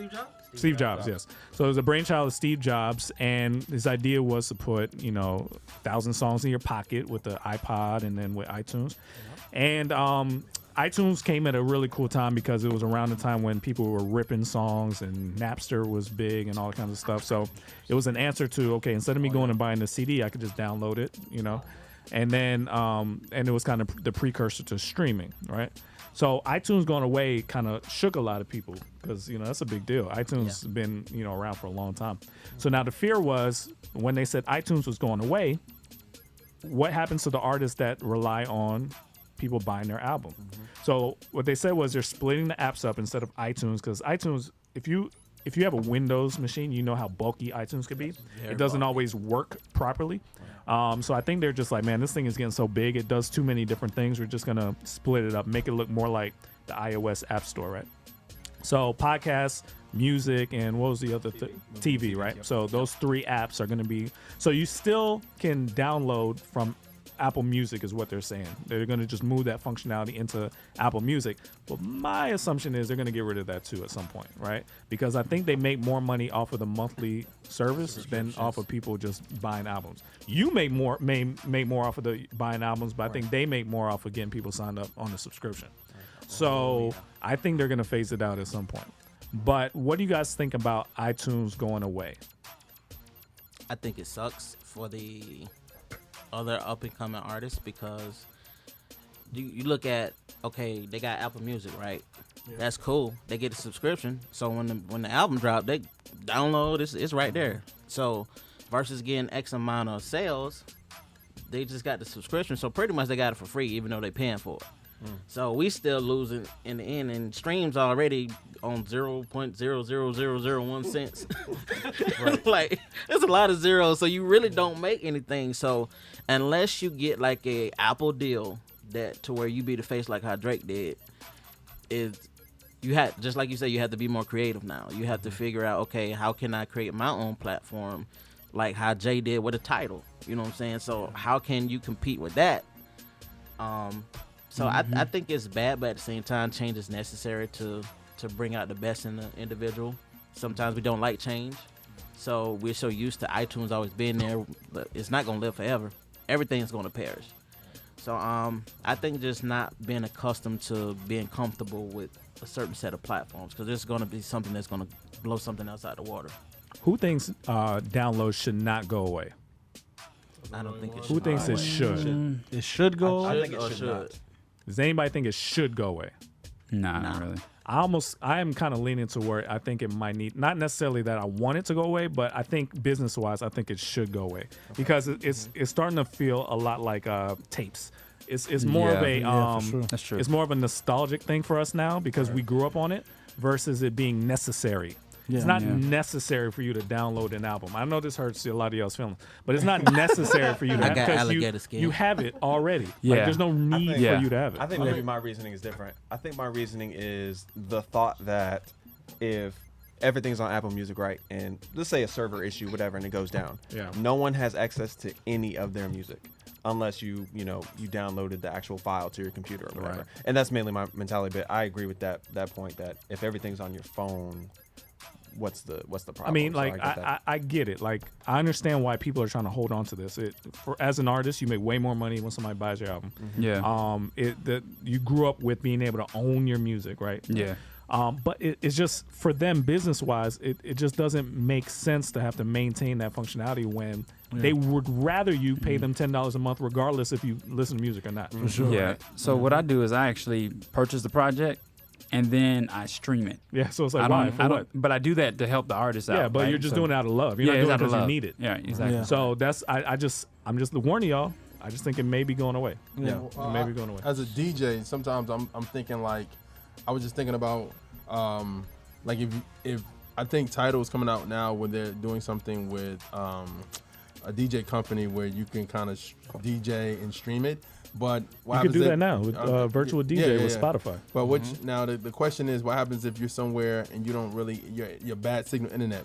Yeah. That's when them MP3s kick in. You know what I mean? It's almost the same thing what they used to say about when you were doing virtual DJ or you was doing somebody else and another program and your program shut down and it's like, do you have that live vinyl or do you have CDs or what do you have just in case something to fall back on? But it's That's just how like, it is on the plane. Yeah, it's just like vinyl though. Like it's nice sometimes to have a vinyl, but you don't need to have a vinyl. No, you don't. It's starting to become nostalgic more than necessary. Is what I'm saying. But if you're at places where, like, on the plane, you can only listen to your music that's on your phone on the plane. So to me, it's like, and that's probably one of the most frequently used travel spots, like, is the plane. Yeah. So it is handy at that point. 'Cause- But that problem is more of your problem. Most people, if you really want to do that, you just get this in service and then listen to whatever you want. Oh, okay. You see what I'm saying? they want you to get subscriptions. That is the future. They want I everybody mean, did we to be not on the see it subscription. though? My question would be, did you not see it coming? Oh, I did. As soon as the in streaming, a way that the yeah. world is moving in terms of streaming music, all that. Did you Yeah, I not knew it was think coming. somebody was gonna make a power move, and why not it be Apple? Yeah, I mean, That's my what they- question. That's my, you know what I'm saying? Really, the power move came before. Apple's I was gonna really say one of the before. only ones still letting you download. Oh, music, got you, Besides got you. Amazon, Okay. Spotify don't let you download music. Like Right. nobody Yeah, else does. that's true. So they're really one of the last ones to let you Yeah. do. So I think the industry already moved past downloads. It's just it's Yeah. nostalgic for you. You For want to be sure. able to help an artist out and stuff like that. Yeah. So I'm in the same boat. What's next? Because what's going to happen after streaming? I don't know. Well, but here's a problem that comes from this, right? So if everything, let's say y'all are wrong, the future goes and it's all streaming, right? What if, like with the Testify, Jay Monty, album gets pulled? Now that album does not exist. Right. You can't hear that album anymore. It's gone. What happens if, like Kanye with Life of Pablo, he just keeps changing the album? The album you heard when you first heard it is not the same album. He added like 3 songs to his album since his album came out. It's not the same album, right? He could take songs off if he wants. He changed the mix of some of his songs. It's a live file. Like he can change whatever you're hearing on there, the titles of the tracks. He can change whatever he wants about it while it's live. We're entering into a new world where nothing is permanent. What is the world going to look like when like all this stuff can be changed at a moment's notice? We talked about Game of Thrones recently, right? The controversy with the cup, the Starbucks cup that was on the table should not be there in medieval times or whatever it's said in, right? They digitally removed that. So when you go watch it now, it's gone. Everything is updatable now, right? So what will the world look like when nothing is owned, nothing is permanent? Well, straight to your brain. It's going crazy. Remember that commercial for PlayStation back in the day, and the dude was running, and all of a sudden he just woke up, and it was like you playing PlayStation in his mind, like it's going straight to the brain. That's interesting. That makes me wonder because what if as an artist, let's say you dropped a project and you recognize these 3 particular songs aren't doing well, and you said I'm just gonna remove them. So now I got a classic because those 3 are. That's crazy to.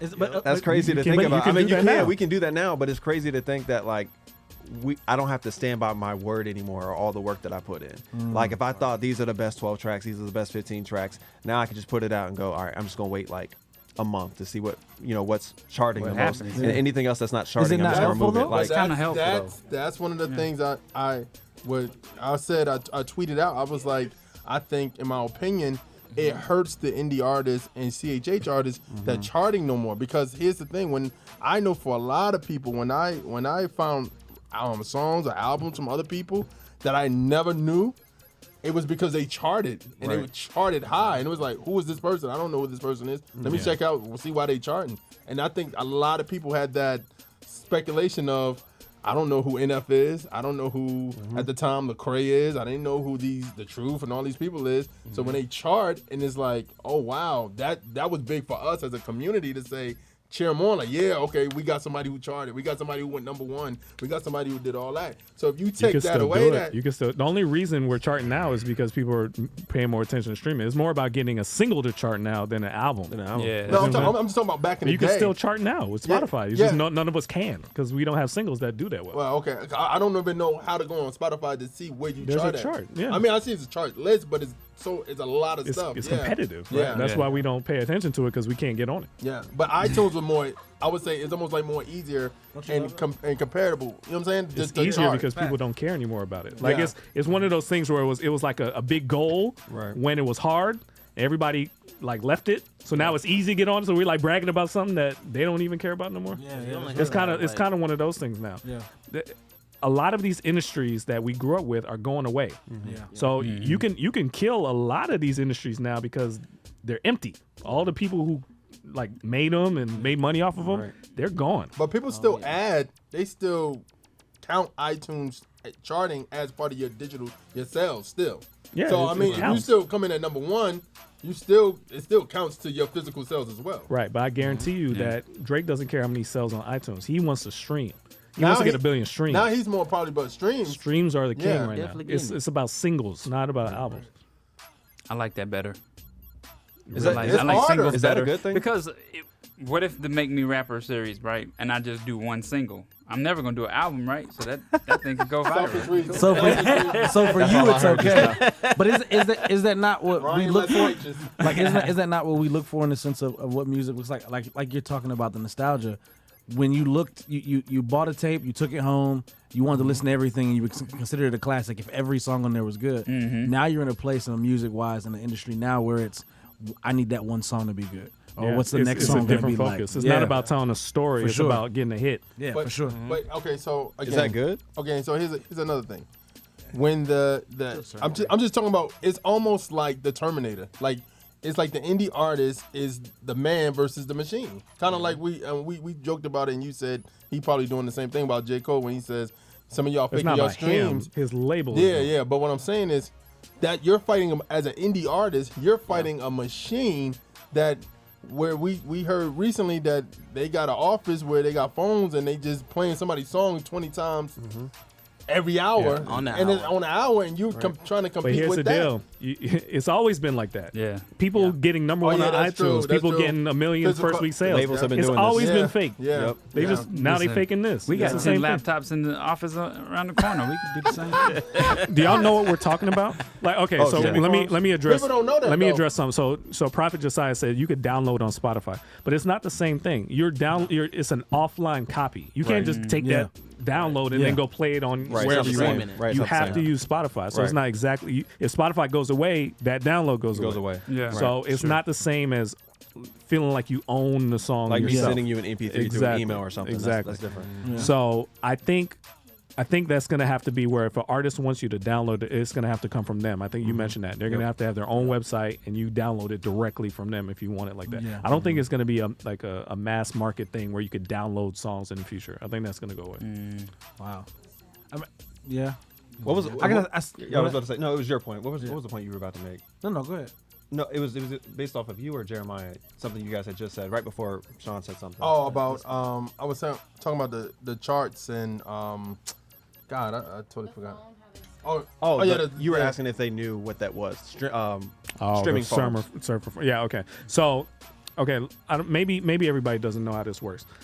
This whole industry is based off of numbers, right? So if a record label is putting out Ryan's album and he's a priority artist, they have to make him look like he did very well, whether anybody cares about the album or not. sure. So this is the past now. This is not now.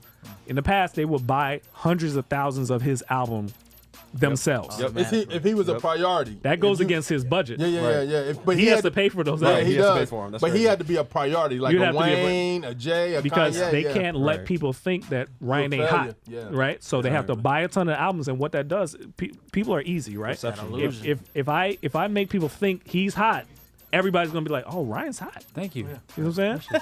That's not a compliment. You know what I'm Not a saying? compliment. Just say Ryan's hot. That's just all They I heard. manufacture. Yeah. Right. So if they manufacture your hotness, they know that if it's like groupthink, they know that if I can convince you that this is the hottest artist ever, there could be 100 artists better than him. It doesn't matter. Yeah. It's all marketing. Yep. If I can convince you he's the hottest artist ever and he sold 100, 200,000 first week, you're going to go get his song. And defend it. Because you're easy. Yo, the industry is the Wizard of Oz, for real. If you ever saw the Wizard of Oz, once you pull the screen back, you like... But the only reason it works is because we are easy to convince. Oh, very true. If something looks popular, we think it's popular. If a show is doing well, we watch it. If it's not, if it doesn't look like it's doing well, it's very few people who seek out things that aren't popular. Yep. See what I'm saying? Yeah. So they know they can manipulate that way. So same thing they used to do in the past. They'll buy 100,000 of the album themselves to boost the numbers, get on Billboard, #1 album, and then it'll take over on its own. Because a bunch of people will be convinced that the album is hot. They'll go Right? buy it. Yep. The same thing is happening now with streaming. Yep. If you have 1 million streams on a song, that makes you look important. When I go to your page and you have your top 5 or top 10 songs, all 1 million plus, that makes you look important. So if we need to get him to 1 million, we set up a bunch of laptops or a bunch of cell phones and we say boop, boop, boop, boop, boop, play, play, play, play. Yep. You're paying for it. You got to pay for your subscription. You got to pay for, like, they're paying to get him hot. Yeah. And they'll eat that money because they know if his numbers are big, playlists are gonna look and say, "Oh, he must be popping. I'm gonna put him on what's the rap one? Caviar. Rap Caviar. I'm gonna put him on rap. I'm gonna put him on this because it looks like it's doing well. Shows there's promoters and producers and people who run shows. They'll look at your Spotify page and say, "How many streams are you getting? How many monthly listeners are you And getting?" you come out and it's two people. And if you don't have the streaming numbers, you can be dope as crazy. But if you don't have it doesn't look to them like you're important. That's why artists are boosting. So now. they fake it.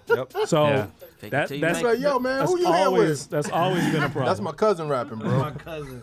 always Is that been a a good thing though? As far as like That line that he- we mentioned, singles are the focus and less EPs and albums. Yeah. Is that a good thing as far as determining the talent? Well, it depends on the audience. For kids coming up now, they're used to it. They're used to it being about the song, not about the some story you're telling. They don't care. Like, is your song hot or not, right? Yeah. So for us, it sucks because we are used to getting an album, unwrapping that joint, looking at the packaging, reading the lyrics. Yo, who's gonna be on? Like, this is gonna be crazy. Timbo create. But even when debating like who's better, Last album I bought was in high school. So what you're saying is, how we would do it is like, all right, we compare 2 artists. You would go, hey, they have this album, this fire, Classics. and I would go, How many classics how do many they have? classics? Yeah. So what? Facts. So is this next generation basically going It's to all compare how many singles? numbers you got. Are they going to just compare singles? What were your first week sales? Did you hit Billboard? That's Yo, all. It's all that's numbers the now. death of the classic album because if singles is being drawn as the perfect thing to push, then nobody has an album that's going to be like. All they boom. got to do is have one hot single that gets billions of streams, and that counts for your album. They throw that on the album, and then the album looks like it did good. Let me ask y'all, what's the last classic album that y'all heard last year? Classic album last year? Yeah, classic album. Mainstream, Christian, no matter who. And what do you define as a classic? 2018? I mean, based off what everybody else defines as a classic. what is like yours? Crazy, to me, Every song? hot songs. The song every is. song, though. I think to me, every song doesn't have to be. Not every song. I need to for me to be classified as a classic album. I can't skip a track. No skips. No Yeah. skips. No Okay. skips. Okay. I can put No it on skips. at #1 and ride to it. Yeah. Let the whole album. Yeah. play. I That's agree a with classic that. for me. That's one criteria. You're talking about from last year. Last year. I can tell you from last year. Was last year Rick? ATWA? Hurry up and wait. Jared said it. Was last year ATWA? We see you, Sanders. You like that a lot. Yeah, that was yeah. a no skip for you. Yeah. But it's a no skip, but it has to be special. Right. Yeah. What was the no skip, That's Ryan? the part that ATWA. And it could be. All things right. It could have been. That was 2 years ago. Was it 2 years ago? You Yeah. sure? Yeah, that was 'cause more than a year 17? ago. Yeah. Because Lecrae That was did an 17? album with Zaytoven. Yeah. After that. Okay. Okay. Let the trap say amen. It's been a So while. you know what it was for me last year? Are we talking about for It was- CHH? No, it was, period. It was Derek Minor's The Trap. The Trap was really good. That was good for me.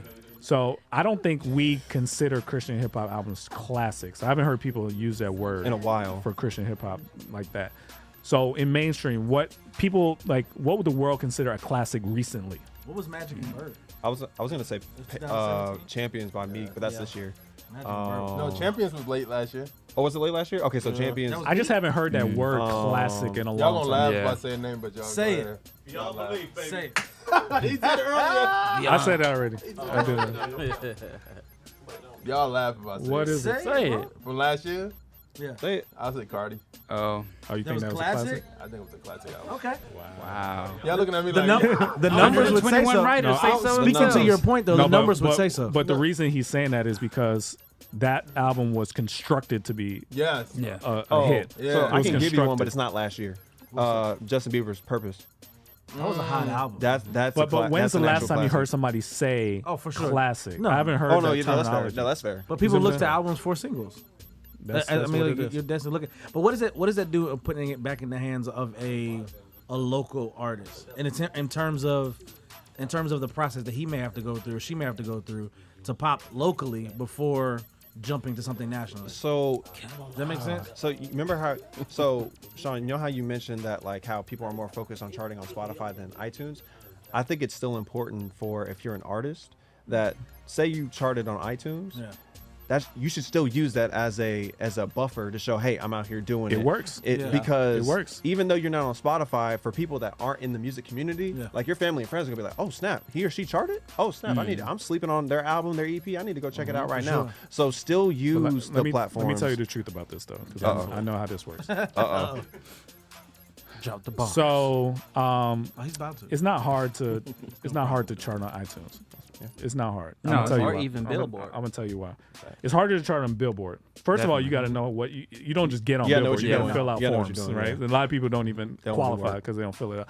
But iTunes, if you have a pre-order run on your album and you got friends, if you get to about 30 to 50 pre-orders, you will show up on a chart that day. Yeah.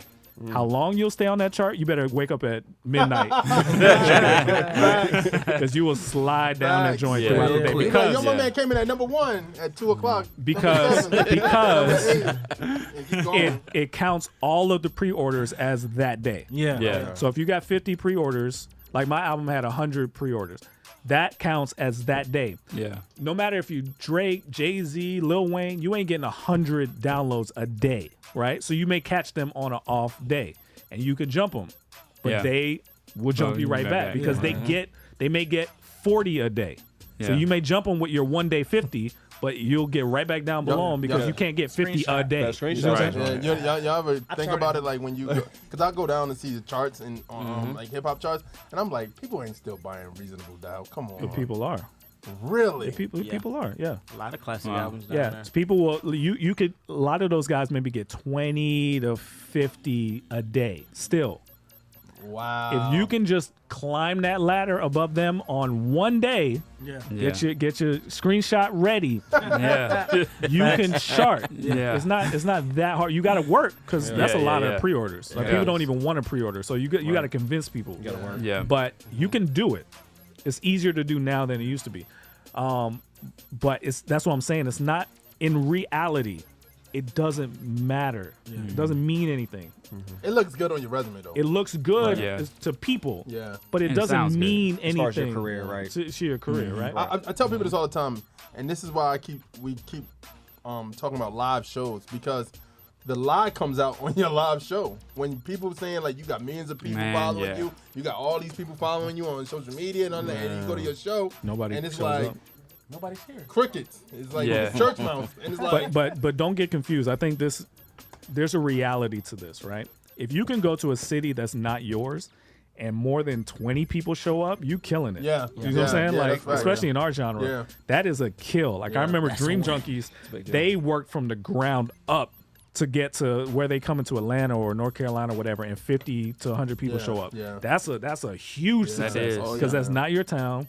That's just off of them seeing you on Rapzilla, on Trackstarz or whatever. Yeah. That's a huge number. Yeah. So it's attainable but you got to work. Like they worked. Yeah. You got to be able to come to a city, not look like a big deal, but that's 50 more people you can add to your fan list. There's 50 more people. You get 10 more here, 20 more here. And eventually it'll mean something in the long run. But are artists still doing that? My question is, are artists looking more so? Because I guess I'm coming from the perspective of a local artist killing the local scene. And let's say an artist comes out here in Atlanta and they kill Atlanta. They're known in Atlanta, but when they leave, because most artists today now are, let me get a hot single, let me drop it, hope it gets a lot of streams, and then I can start touring. Then I can start going to other places. Where the landscape of the local rapper or local artist is kind of like just going away. In a sense of like, I'll just stream it and then I'll put it up. Somebody streams it and now I can start getting booked everywhere else. Right. I don't know.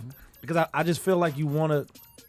I guess when I was taught the game or the industry, they were saying focus here, kill it here, then go somewhere else. That was my focus. That's what was told to me. But I think you still, that motto for anybody, honestly, to be a local, like quote unquote local celebrity and people know who you are locally. And because I feel like if you dominate Atlanta and you start spilling out to Macon, to Valdosta, and going up north to others, North Georgia, you start killing it and people be like, man, because I mean, think that's what the South did. Yeah. Before, I mean, in the 90s and the 2000s, But the world is different. People ain't selling millions of copies anymore. You're lucky to get to 30 to 20 now. If you think of something that, a recent example, I remember having a conversation. It was a brief conversation with 1K Few, where it was this scene here was dominated. People knew him, and then as soon as he was killing Craig, Atlanta. and then Craig gave the assist, and now he's everywhere. So I remember even Craig rapping in the song like he didn't even know I was coming. I came over, we had a conversation. And then out of Lithonia is where it just spread out and went crazy. So anyway, the game is going to change. You got to stay on your toes because we got to get ahead of what's coming next. It's not easy anymore. So let's get back into it. You in the field with the Trackstarz, Ryan Righteous, Shantana, DJ Jeremiah. Let's go. What's up, everybody? This is with Bordeaux Podcast. Are you interested in business and entrepreneurship? Are you a future leader of tomorrow? It's nice that majority of people on the West Coast, half of those artists we never know is from Atlanta. And that's true because in like other places, we don't know who's banging in New York right now. They give me somebody crazy, but then when they come down here, it's like, oh wow, I ain't never heard this dude. Yeah, the best strategy is pick 3 major places you want to go and just hit those 3 major places. You can dominate. That's the best strategy. I want to take the song of the day. Yeah, that is my goal. All the other cities, they'll come. I want Atlanta. I gotta be known where I'm at. You know what I'm saying?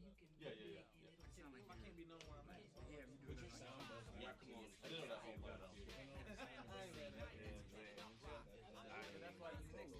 Like, for instance, Joey Benji. He lived in Arizona. He moved to California for a reason. Because it sounds like California vibe more than it fit Alabama. I heard that. You know how that's happening. Just move on. Because, I mean, at the end of the day, you don't want to change the sound to fit the city. As an artist, you need to just come to your sound. That means you got to go to the city. Where you focus the city sometimes. Like people that move to like Portland and stuff for like You ready to play a commercial? Oh yeah. Christian hip hop thing is just you rapping from the pulpit. They're saying that you're gonna turn the music down during the talk. A lot of times when people in my music, It's not doing well enough. Honestly, I just feel bad for the artist that's like, Now for the money won't sell. Jeremiah. Jeremiah is the CEO, the brains. No, not the brains. No, but the leader of FMG. You know what I mean? He created the lane that we're in. You know what I mean? I mean, we created the lane, but he gave us the avenue. You know what I mean? The means to do it, to push us to do it. You know what I mean? Jeremiah is the CEO. He's like the father of the group. He's that voice of reason sometimes, and he reminds us why we do what we do. Jeremiah is humility. He's down to earth. He is the epitome of what it means to be a selfless person, meaning he takes himself out of everything he does, every question that he responds to, every situation that he puts himself in or he finds himself in. He takes his own self out to make room for other people's opinions, other people's wants and desires. Oh, Jeremiah. Well, first of all, he brought my name, but I put it on loan. So Jeremiah is an awesome, awesome rapper, producer, CEO of FMG, creative genius, brilliant, awesome man of God, and basically the mastermind behind Freedom Music Group. And so that's who he is, and I'm excited to see him in action and to see part of his vision coming to pass through Misfits and Bangers. Jeremiah is like a mix between, well, a mix of loyalty and he's funny. I guess with Jeremiah, when I'm upset, he'll say something totally stupid and crazy where I have like no choice but to laugh, and I'm so mad. DJ Jeremiah. Man, DJ Jeremiah is a cool cat, man. He's a cool cat that is like, he gives you that reserved type of feeling, but I mean, he packs a power punch in his DJing and his rap ability, his lyrical content is off the chain.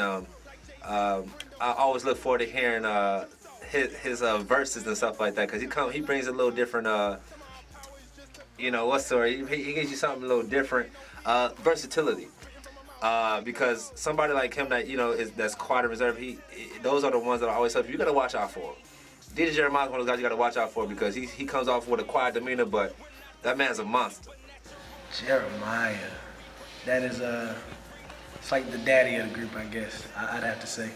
When we tripping and when we doing craziness, he always got a quick verse to give you, or something to inspire you, or bring us all back to the forefront. Them come to Jesus moments, he usually leads those. Man, I look up to Jeremiah, man. That's big bro, and part of the reason I do music. So Jeremiah is the fire starter, I would say. Somebody who basically can see talent out in the world and bring them and give them a chance to have a platform, and give them a platform and let them know kind of that he's behind them 100% and give them everything that they need and support them. He's extremely caring and somebody who's there for you and who'll support your dreams and who'll make sure that your dreams at least have a chance to come true. When I first started this whole J-Dot thing, and I knew that the vision was big, and I knew that everything.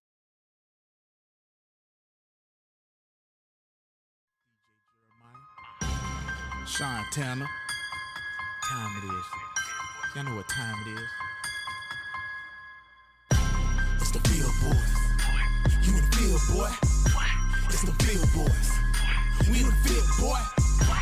You tuned in and locked. Trackstarz. We beating on your block. Trackstarz, yeah. I'm repping the most high king like mama, I made it. Trackstarz bringing the real, you love it or hate it. Line for line with the kingdom, the secular faded. Yo, what up, y'all? This your boy Cannon, man. Y'all better get ready for line, man. You already know what it is. Holla at your boy. Yeah, back in the field with the Trackstarz. Ryan Righteous, Sean Tanner, DJ Jeremiah was good. All right, make sure you check out Nectar Distribution, www.nectardistro.com for all the opportunities for 150 digital plus outlets of your project. All right. Yeah, man. A line for line time. I'm glad Jason's here. He can talk about this. Yeah. Give this is a showdown. This is like indie artists going against mainstream artists. Give us the rundown how people can go through the process of being part of Line for Line Showdown. So if you go to trackstarz.com, there's a music submission form, and just fill that out, send in your single, artwork, and then you'll get a list of options that you can do, and Line for Line Showdown is a part of that. And so yeah, that's it. And then every once in a while, I'll just pick a dope artist I really, really loved and throw it in there. So, but yeah, so for anybody out there that want to be a part of this for the Line for Line Showdown, this is number 27. For 28, basically do what he just said. Also, we want you for now, just give us an idea who you want to go against. That helps me out a lot. Very much a lot. But Look, everybody keeps telling me. Everybody keeps telling me, "Yo, I'm sure DJ knows the mainstream industry better than I do. I don't, you know, just let him pick." I'm no, like, but I think the thing is, it takes time. It does take time because I have to really go through and try to fit your style against somebody. So sometimes it could be somebody that's a veteran, somebody new. It could be, but it's just hard. So if you could just give me a clue, you don't have to tell me the song. If you say, "Hey man, put me against this person," I'm like, "Okay, cool, let's go." So, but anyway, the views and opinions of the Trackstarz universe, not the views and opinions of the artist, the label, producer, and others. If you offends you and you feel like we shouldn't be doing this, please press stop now. If you never heard of a mainstream artist and thinking about checking them out after this, please press stop right now.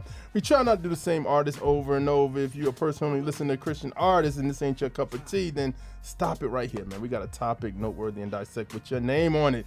These Christian artists is not the Christian version of anybody. It's just a bit. All right, here we go. That was fire.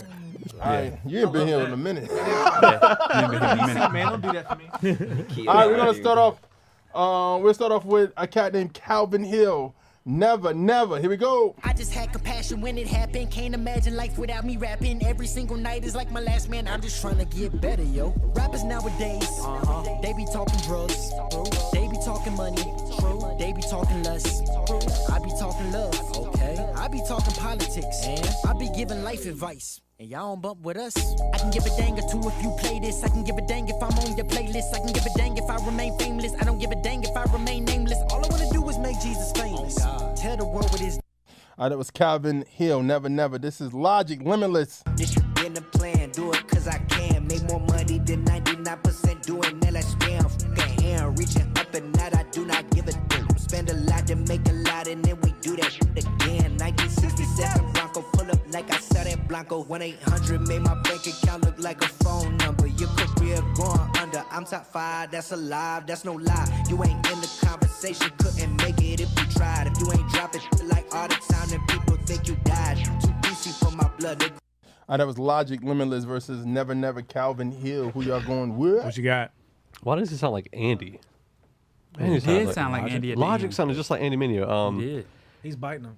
I'll say this: the only thing I really didn't like about the Calvin Hill song was the fact that he said "dang" so much. Like you wanted to cuss. Why? Yeah. Well, it just didn't sound. It didn't flow well for me. Oh, okay. Didn't flow well for me. Go ahead and say it. So I just wouldn't say it. I mean, I wouldn't say it. You'd rather him say it. But I would go with Logic. I mean, Andy does, so it's cool. Oh, yeah. Oh. What? Bang, bang. I'm going to go Calvin The Hill words on of Jason that. doesn't. Yeah, the words of Jason do not apply to Trackstarz universe, and the thoughts of opinions. So no, actually, I'm gonna go Calvin Hill on that because I thought it was really good. I didn't mind the dangs. I was like, better than what he could have said. So, yeah. Okay, let's go here. What you got? Right. I like Calvin. Calvin. Logic's flow was tighter. Logic. What you got? Right here. Oh, I got Calvin. What you got? Calvin. Logic. Logic. Toss. Already? Oh, already. Who you got? Calvin. Logic. What you got? Oh, Logic. Logic. I'm gonna go with Logic on that one. Logic. I'm gonna go Calvin on that. Ooh, look at you. I'm gonna go Calvin. What you got?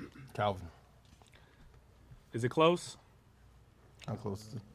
online it looks like. Ooh. Calvin got it. Oh, nice. By how much? I'm happy, man. I'm happy. Oh, one. Okay. Oh, it was Calvin online. Did you count him? I mean, you got to put the cross through there. You So he won't even. You've been in school before? 1, 1, 1, 4. You on the mic? I need you back up. All right, Calvin won that one. So Christian versus the world. He got the world. Is one. Throwback. Us versus them. All right, Meek Mill. Wow. Trauma. My dad black, don't wanna see me do well. It's either that or black people for sale.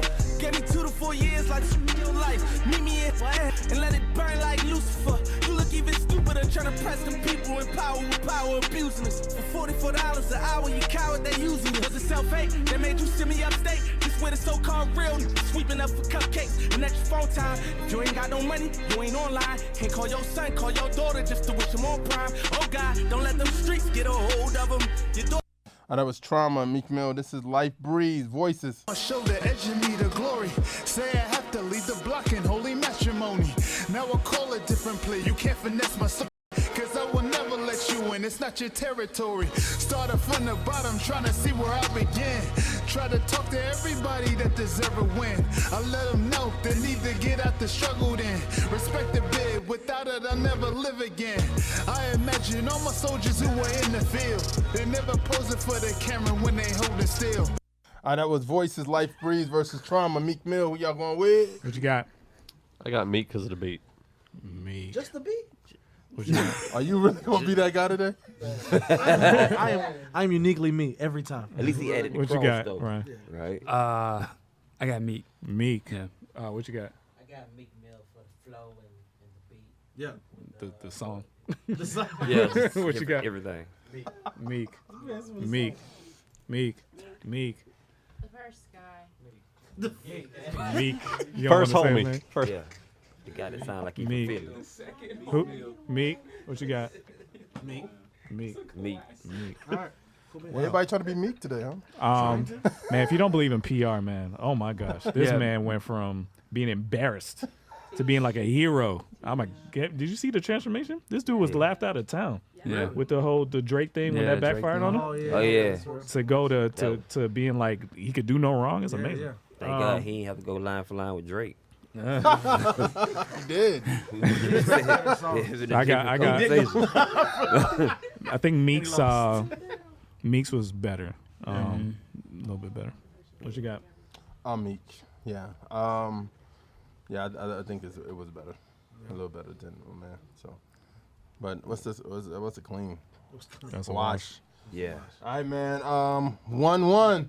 We're about to get into this third. This is Mitch Darrow, Jedi versus Sith. Here we go. Here we go. To me, I'm on the men's roster. No weapon formed against me shall prosper. Y'all better dread to meet me like roster. Shred better cheese and eat you like pasta. Block the laser beam, got to save the green. That's the major key. Count it, I got you. Say the Vader's mean. Wait, he ain't the king. I'm the greatest thing, brother. I chop you. I got the hair, but you be Killmonger. You sort of rare, but I am still stronger. Lightsaber toss, you throwing like Chris Ponder. Know that I got to drive the big Hondas. I'm with the queen and you with Big Ronda. You should have tried to wait a bit longer. I'm making wishes like I'm with Wanda. In the cosmos, so dope like what? All right, that was Mitch Darrow, Jedi versus Sith. This is Childish Gambino, Sweatpants. Watching haters wonder why Gambino got the game. Half-tie thicky, all she wanna do is bang. Got her hair done, French braids, now she ASAP. Bino so insensitive, she asking why you say that. I'm chillin', real feeling. Rich kid paint me as a villain. Still spitting that cash flow. DJ Khaled, I got penthouse on both coasts. PH balance, real I rep those. Why though? Cause I said so. Deep in that Pepto, I got 5 on it like Ben. I know Sweatpants, Childish Gambino, Mitch Darrow, Jedi versus Sith. Who y'all going with? What you got? It's Mitch Darrell. Darrell. Mitch Darrell. Darrow, Darrell. Yeah. It's a North Carolina. Mitch, you gotta go to North You're Carolina. official now, Mitch. Yeah. You're official. Yeah, it's official. You going places. That's Mitch, man. Mitch killed it. Yeah. I'm honored to know him. Mitch. Yeah, that's Mitch, man. What you got? Mitch. I'm a man over there in deep thought. Childish Gambino. 1, 2, 3, 4. See, you use it. No. What's his name? Childish Gambino. Yeah. All right, where we at? Mitch. What you got? Mitch. Definitely. Yeah, I got Mitch on that as well. It was close, but I got Mitch. All right, where we at? What you got, Mr. DJ? I would say Mitch. All right, that's clean. All right, 2-1, Mitch.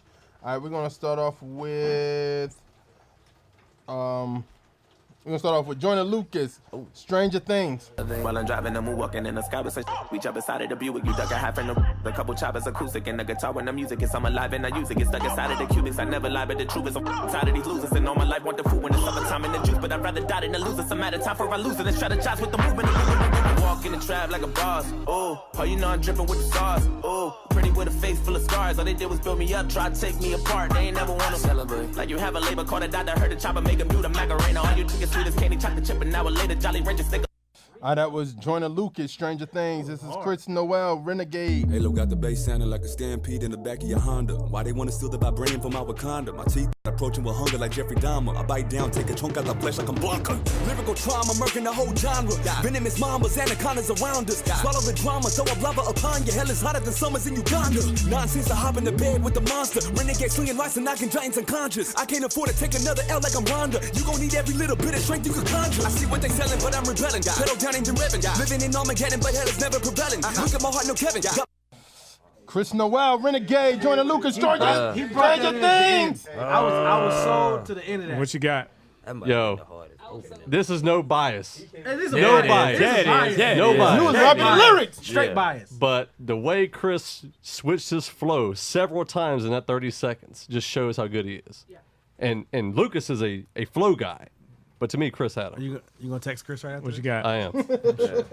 Oh, I'm going Chris Noel on that. Chris Noel, what you got? Chris. Lucas. Toss up. Nice one. Nice one. What you got? Lucas, what you got? Man, that's gonna be hard. Chris. Joyner? Chris. What you got? Chris. Chris, what you got? Chris. You about to say a name nobody knew. No, so at the beginning, like Lucas had me. Like I was like, Joyner whoever comes killed it. next, I'm like, all right, it doesn't even matter. Chris brought it in towards the end of that. My bad. Towards the end of it, and I think it's like what Jason was talking about.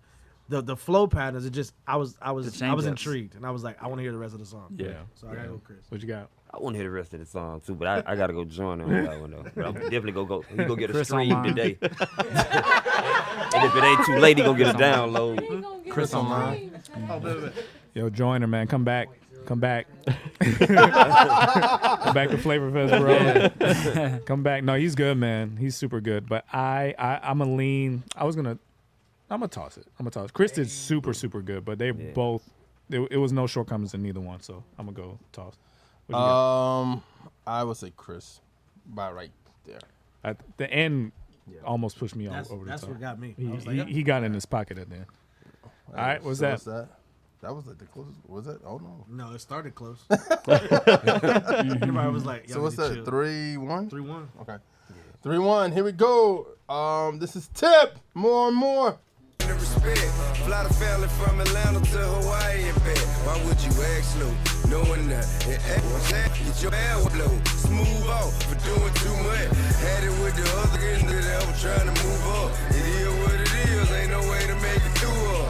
Better know that we were selling crack until we blew up. We're trapping, everybody knew up. And then the meal came. I've been through so much this shit, I'm numb to it. Don't feel pain. Just heard urban legend the other day and it still bang. Get us.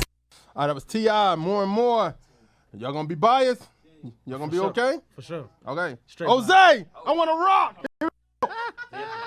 Unknown now, but one to be realest. To ever touch a microphone, I'm the illest. If I hate to go and listen, I bet that he feel it. If he really want heat, I'ma give them bars. Only talk price cause I live them bars. Got a super dope flow like you really don't know. I'm out of this world like I lived on Mars. So far ahead of my time with these lines. You don't really wanna compete with these rhymes. All the track really needed was me, I'm divine. All you gotta do now is play and rewind. Y'all ain't tired of using the same lyrics. Jack the same flow when using the same gimmick. You said it already and still was wet with it. Everybody from the street.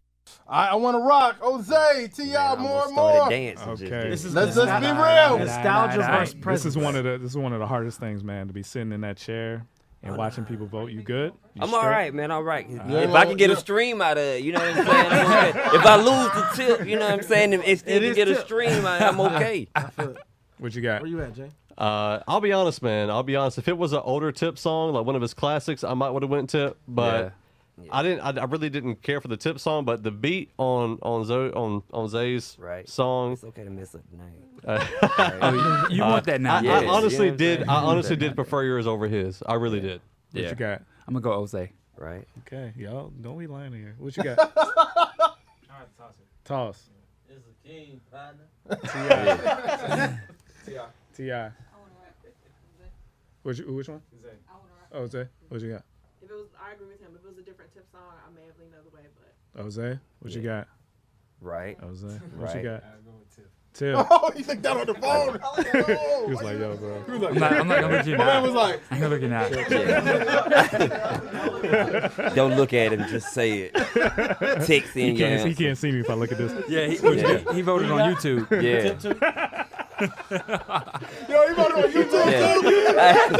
If a man was like anonymous, we ain't gonna. He was just joking. What you got? He used another name. He did tip too. Tip. What you got? I'm gonna go. I wanna rock. Right. What you got? I got I Wanna Rock. Okay. You know what I'm saying? It was close. It was close. I was right there until the very end. I was like, he got Tip at the end. Is he also your favorite rapper? He is, for real. Like, I mean, everybody, I don't want to sound like I'm bragging, but a lot of people tell me, they're like, you sound like a Christian version of Tip because of the slang and because I grew up in this area and then moved back. So when losing the Tip wouldn't be something that I would feel bad about. So to me, I feel like Pusha T would have been. I feel like Pusha T would have been closer on this than Tip. Had to get permission. To me, you sound more like Sean Paul. Right. Right. I like him though. Yeah. But see, this song for me, for real, I went for two different sounds. If you listen to the second verse, I wanted to sound in the 2000 era when the first verse, I wanted to sound like it was in the 80s. Yeah. So when you see the video, you'll see why. Yeah. But most of my music, though, it sounds like. Yeah. Where you on, bro? Okay. So I was really nervous for you. I really was. It's always interesting. I will have to say I liked yours better, man. Appreciate that. I really did. Right. I Make wouldn't sure lie you to get a you. stream on that. Sean's the only one that's honest. Sean would not lie to you. Yeah. T.I. We know that for a fact. When was that song made by T.I.? Like a year ago? Last year. Yeah. Recently I haven't been feeling. He sounded drunk. Like he was. Oh yeah, completely that was light effort. on But that T.I. can go, man. But Yeah. it's just that one wasn't it. What you got? Shout out to Jason for picking that song. I say Jose. Well, I didn't pick the song. He picked the song. Oh, shout out to DJ for giving me that song there. You know what I'm saying? Because if you'd have played something like What You Know About That, I'd have walked out. Yeah. No, I always try to get something was more current. And now, unless he didn't have anything, so I'm trying to find something more current. Nostalgia is it's dangerous. Right. Yeah. You'll hear a song, you'll go. You'll be like, I don't care who comes after this. Right. Yeah. That was a classic for me. I grew up. You know what I'm saying? Yeah, Right. So what's that? It's Jose online. Yep.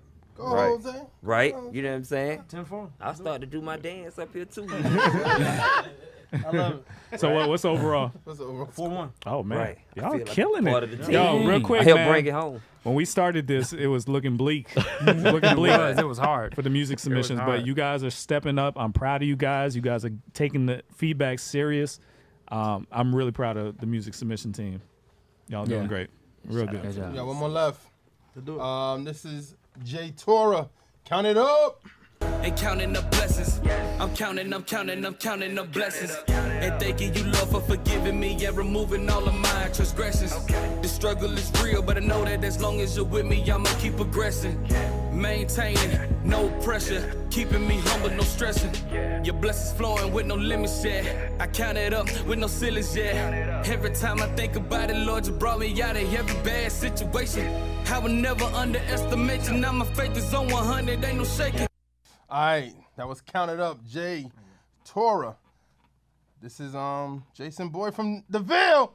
You do as you wish. I roll with some fiends. I love them to death. I got a few mil, but not all of them rich. What good is the bread if my is broke? What good is first class if my can't sit? That's my next mission. That's why I can't quit. Just like LeBron, get my more chips. Just put the rollie right back on my wrist. This watch came from Drizzy. He gave me a gift. Back when the rap game was praying like this. To act like two legends cannot coexist. But I never beef with it for nothing. If I smoke a rapper, it's gonna be legit. It won't be for clout. It won't be for fame. It won't be cause my ain't selling the same. It won't be to sell you my. All right, that was Middle Child, J. Cole If I beat with a rapper, versus Jay Tora. Count it up. Sorry, Jay Tora. So glad I did this. I love that Jay Tora song. It's a toss up for me. It's a toss up. Okay. Hallelujah, Toss up. praise Jesus. Toss up. Toss up. What you got? What Cole. Cole. Cole. Cole. Cole World. Oh man. Cole. Now I gotta vote Christian. Cole. Let's go even. First homie. The Torah, the first 5 books. What you got? Cole. Torah. What you got? Cole. Cole. Yeah, that's Cole. Cole is he's so good. He's good. He's confident. He's a confident rapper. So I got Cole. What you got?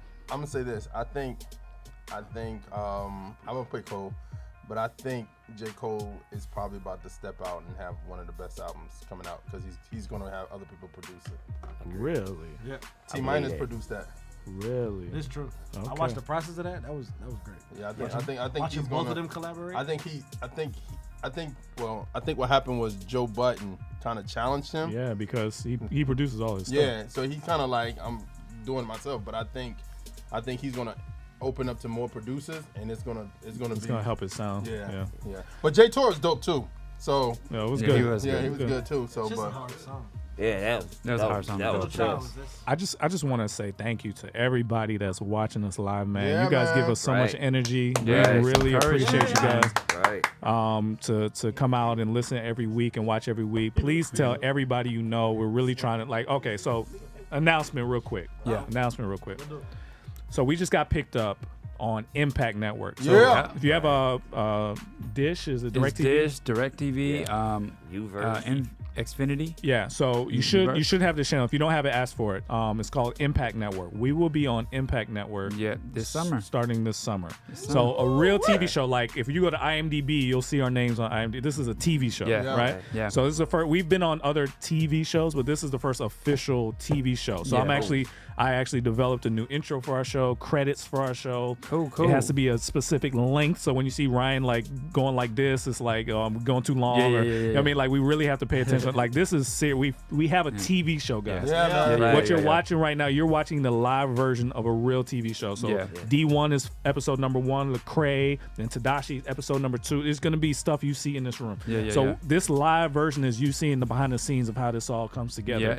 So pray for us. Pray that our show goes to the top of their list of shows on their channel, and they see that we're doing something over here. Yeah, I was just telling Jason this morning that when we get these platform exposures, as a matter of fact, I really can't announce this yet or tell you who exactly, but we just got 15 new networks. Yes. Radio and television networks. And it's been a while since we've given you guys updates on what's been happening, but I think it's time. And so I was just telling Jason, it's like, if we continue to do good, if we get into these bigger spaces, all the artists that support us, everybody that supports the show, all the creatives that follow the show, all the creatives that work with the show, can all catapult to this next level of God. And this is amazing. Yeah, I mean, Brayley Evans, who we had in here today, there's a reason why we're bringing these people in here. We're trying to motivate you guys to be able to get into positions of power and influence as Christians so we can help change this entertainment industry for good. It's not just about rap. It's about the film industry, fashion, everything. We're trying to take over. We need people in prominent positions that have God's ear that can speak into those situations. So that's why we're bringing people in here to motivate you guys, to inspire you guys to not just be. It's not just music. This is everything. We need to take over the entertainment industry. So that's why we're doing this. So come with us, please. Let us know what you're good at, what you do. Do you want to see more stuff about fashion? Do you want to see more stuff about comedy? Do you want to see more stuff? What do we need to represent better on this show to motivate you to do what God called you to do? So shout out to everybody who came out today, all the in-studio guests, all the guest hosts. We appreciate you guys, man, so much. Shout out to the 520 Collective. Right. They're doing their thing, man, and they're working really hard out there. So we appreciate you guys and your contribution. Shout out to Business with Bordeaux. What's up, man? Trackstarz Podcast Network is in the building. Solomon's Porch, what's up? I do more Solomon's Porch than Business with Bordeaux. Oh, okay. All right. It's fun, though. So if you don't know what we're talking about, if you go to Trackstarz.com, you'll see our podcast show up on the top. Right. So Business with Bordeaux, Eminem Radio. So those are our podcasts that are on our network. And so support those guys. Like when you see them pop up on our Instagram, go listen to their show. We have shows that we're trying to cover all topics, trying to represent everybody. So we got a lot going on, guys. Like, so if you ever said, I wish I could help the Trackstarz, I wish I could be a part of it. Like, this is not a closed set. You know what I'm saying? Like, we need help. If we're gonna do this big vision that we're trying to accomplish, we need everybody's talents and gift to work together. Behind the scenes people, video editors, producers, acting coaches, like all of it. We need to be united to get this thing done. So anyway, I just want to verify that Sean, Ryan, Chris, these are real people that is not just for the show. Like a lot of people might think that it's just a show, you know, this, that, and the other. Like, you know, I heard there's a real famous Christian or not Christian hip hop artist, whatever. Like he changes everything about himself. Yeah. Like whenever the camera's on. Oh no. And but these guys are legit real people. I'm not just saying that because I'm part of the team, but like that's it's real. Thank you, man. Appreciate that. I'm just saying. So so I want to end things on a. I don't know Miles that well, so I can't validate Miles. No, I'll tell you just a quick piggyback. I've grown up with these guys. I'm almost 30 now, and I think I got with them. No, Isn't that crazy? Don't say that. I'm almost 30. You younger than me? Yeah, I'm younger than you. Yo, okay, look at that. But I grew up. I got with these guys when I was in my teen years. Like this stuff is absolutely amazing. What they do is on the mic. The same thing as off the mic. It's inspirational. I am part of who I am today because of these three guys sitting at this table right now. So you got tenure here. Good stuff. For sure. Yeah. Amen. He said tenure. Tenure. Yeah, tenure. There you go. Tenure. Carolina. Authentic what dudes, you man. say, Ryan, real quick? Yeah, so I want to end on a high note and a low note, right? On the high note, man, I want everybody to give a round of applause and congratulate Sean and Alfie on their anniversary. Wedding anniversary. Almost got in trouble for being here. We appreciate tomorrow, you, so. Mrs. Grant, for allowing us to have Sean this weekend. We really appreciate that. And the last thing I'll say is, if everyone could say a prayer for our brother Damien. He was here 2 weeks ago. He was here 2 weeks ago. Amen, yeah. He lost a loved one, so we're praying for him. We're praying for you, bro. Last night. And the whole body, the community, the Trackstarz universe. Yeah. We're praying for you, bro. I sent him a message earlier just saying, I just pray that the comforter is with you right now. Like, Amen. He needs that. So if you know him, reach out on social media and send him some love. Appreciate that. Yeah, man. All right, so let's get back into it. You in the field with the Trackstarz, Ryan Righteous, Shantana, DJ Jeremiah. Let go. Hello, you are forward this on bar. What up, Galang?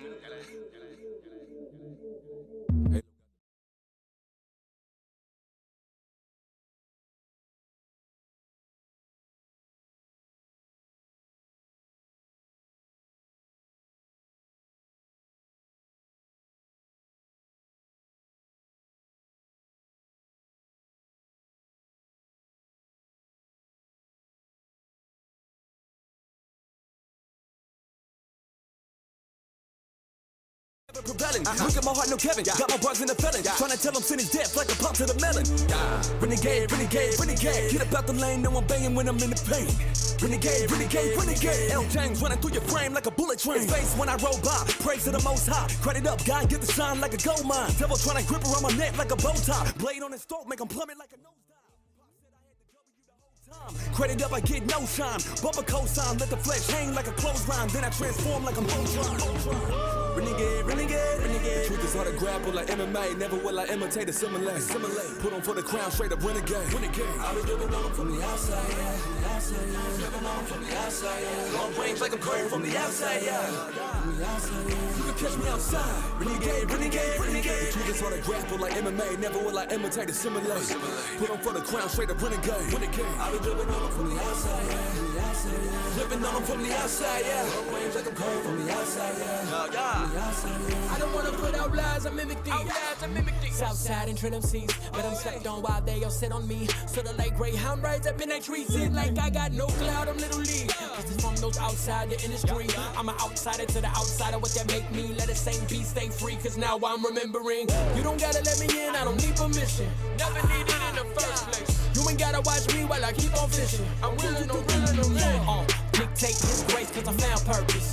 Cause the old man saw that found purpose. Dying on the day he say out of all the haters now why annihilate this clown circus. So boy they don't know about my ammo. I put away the box and the plans though. Put the headset out for your man so I can fit in the vision like it's an Instagram pose. No sir to the poster that they wanna impose on me. Won't work for the sin pin. No team make us so hurt and I gotta live on me. Never focus. Renegade. Truth is hard to grapple like MMA. Never will I imitate or simulate.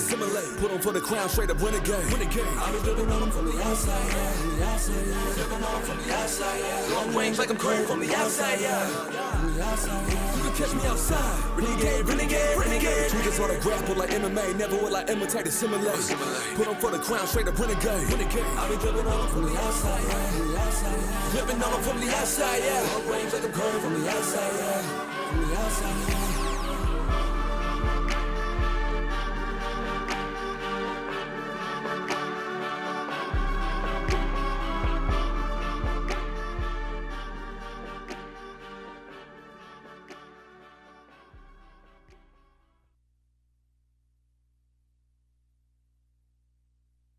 Now, I'm in the field with Trackstarz right now. I had a blessed time. Hopefully you guys are listening. If you're not, then you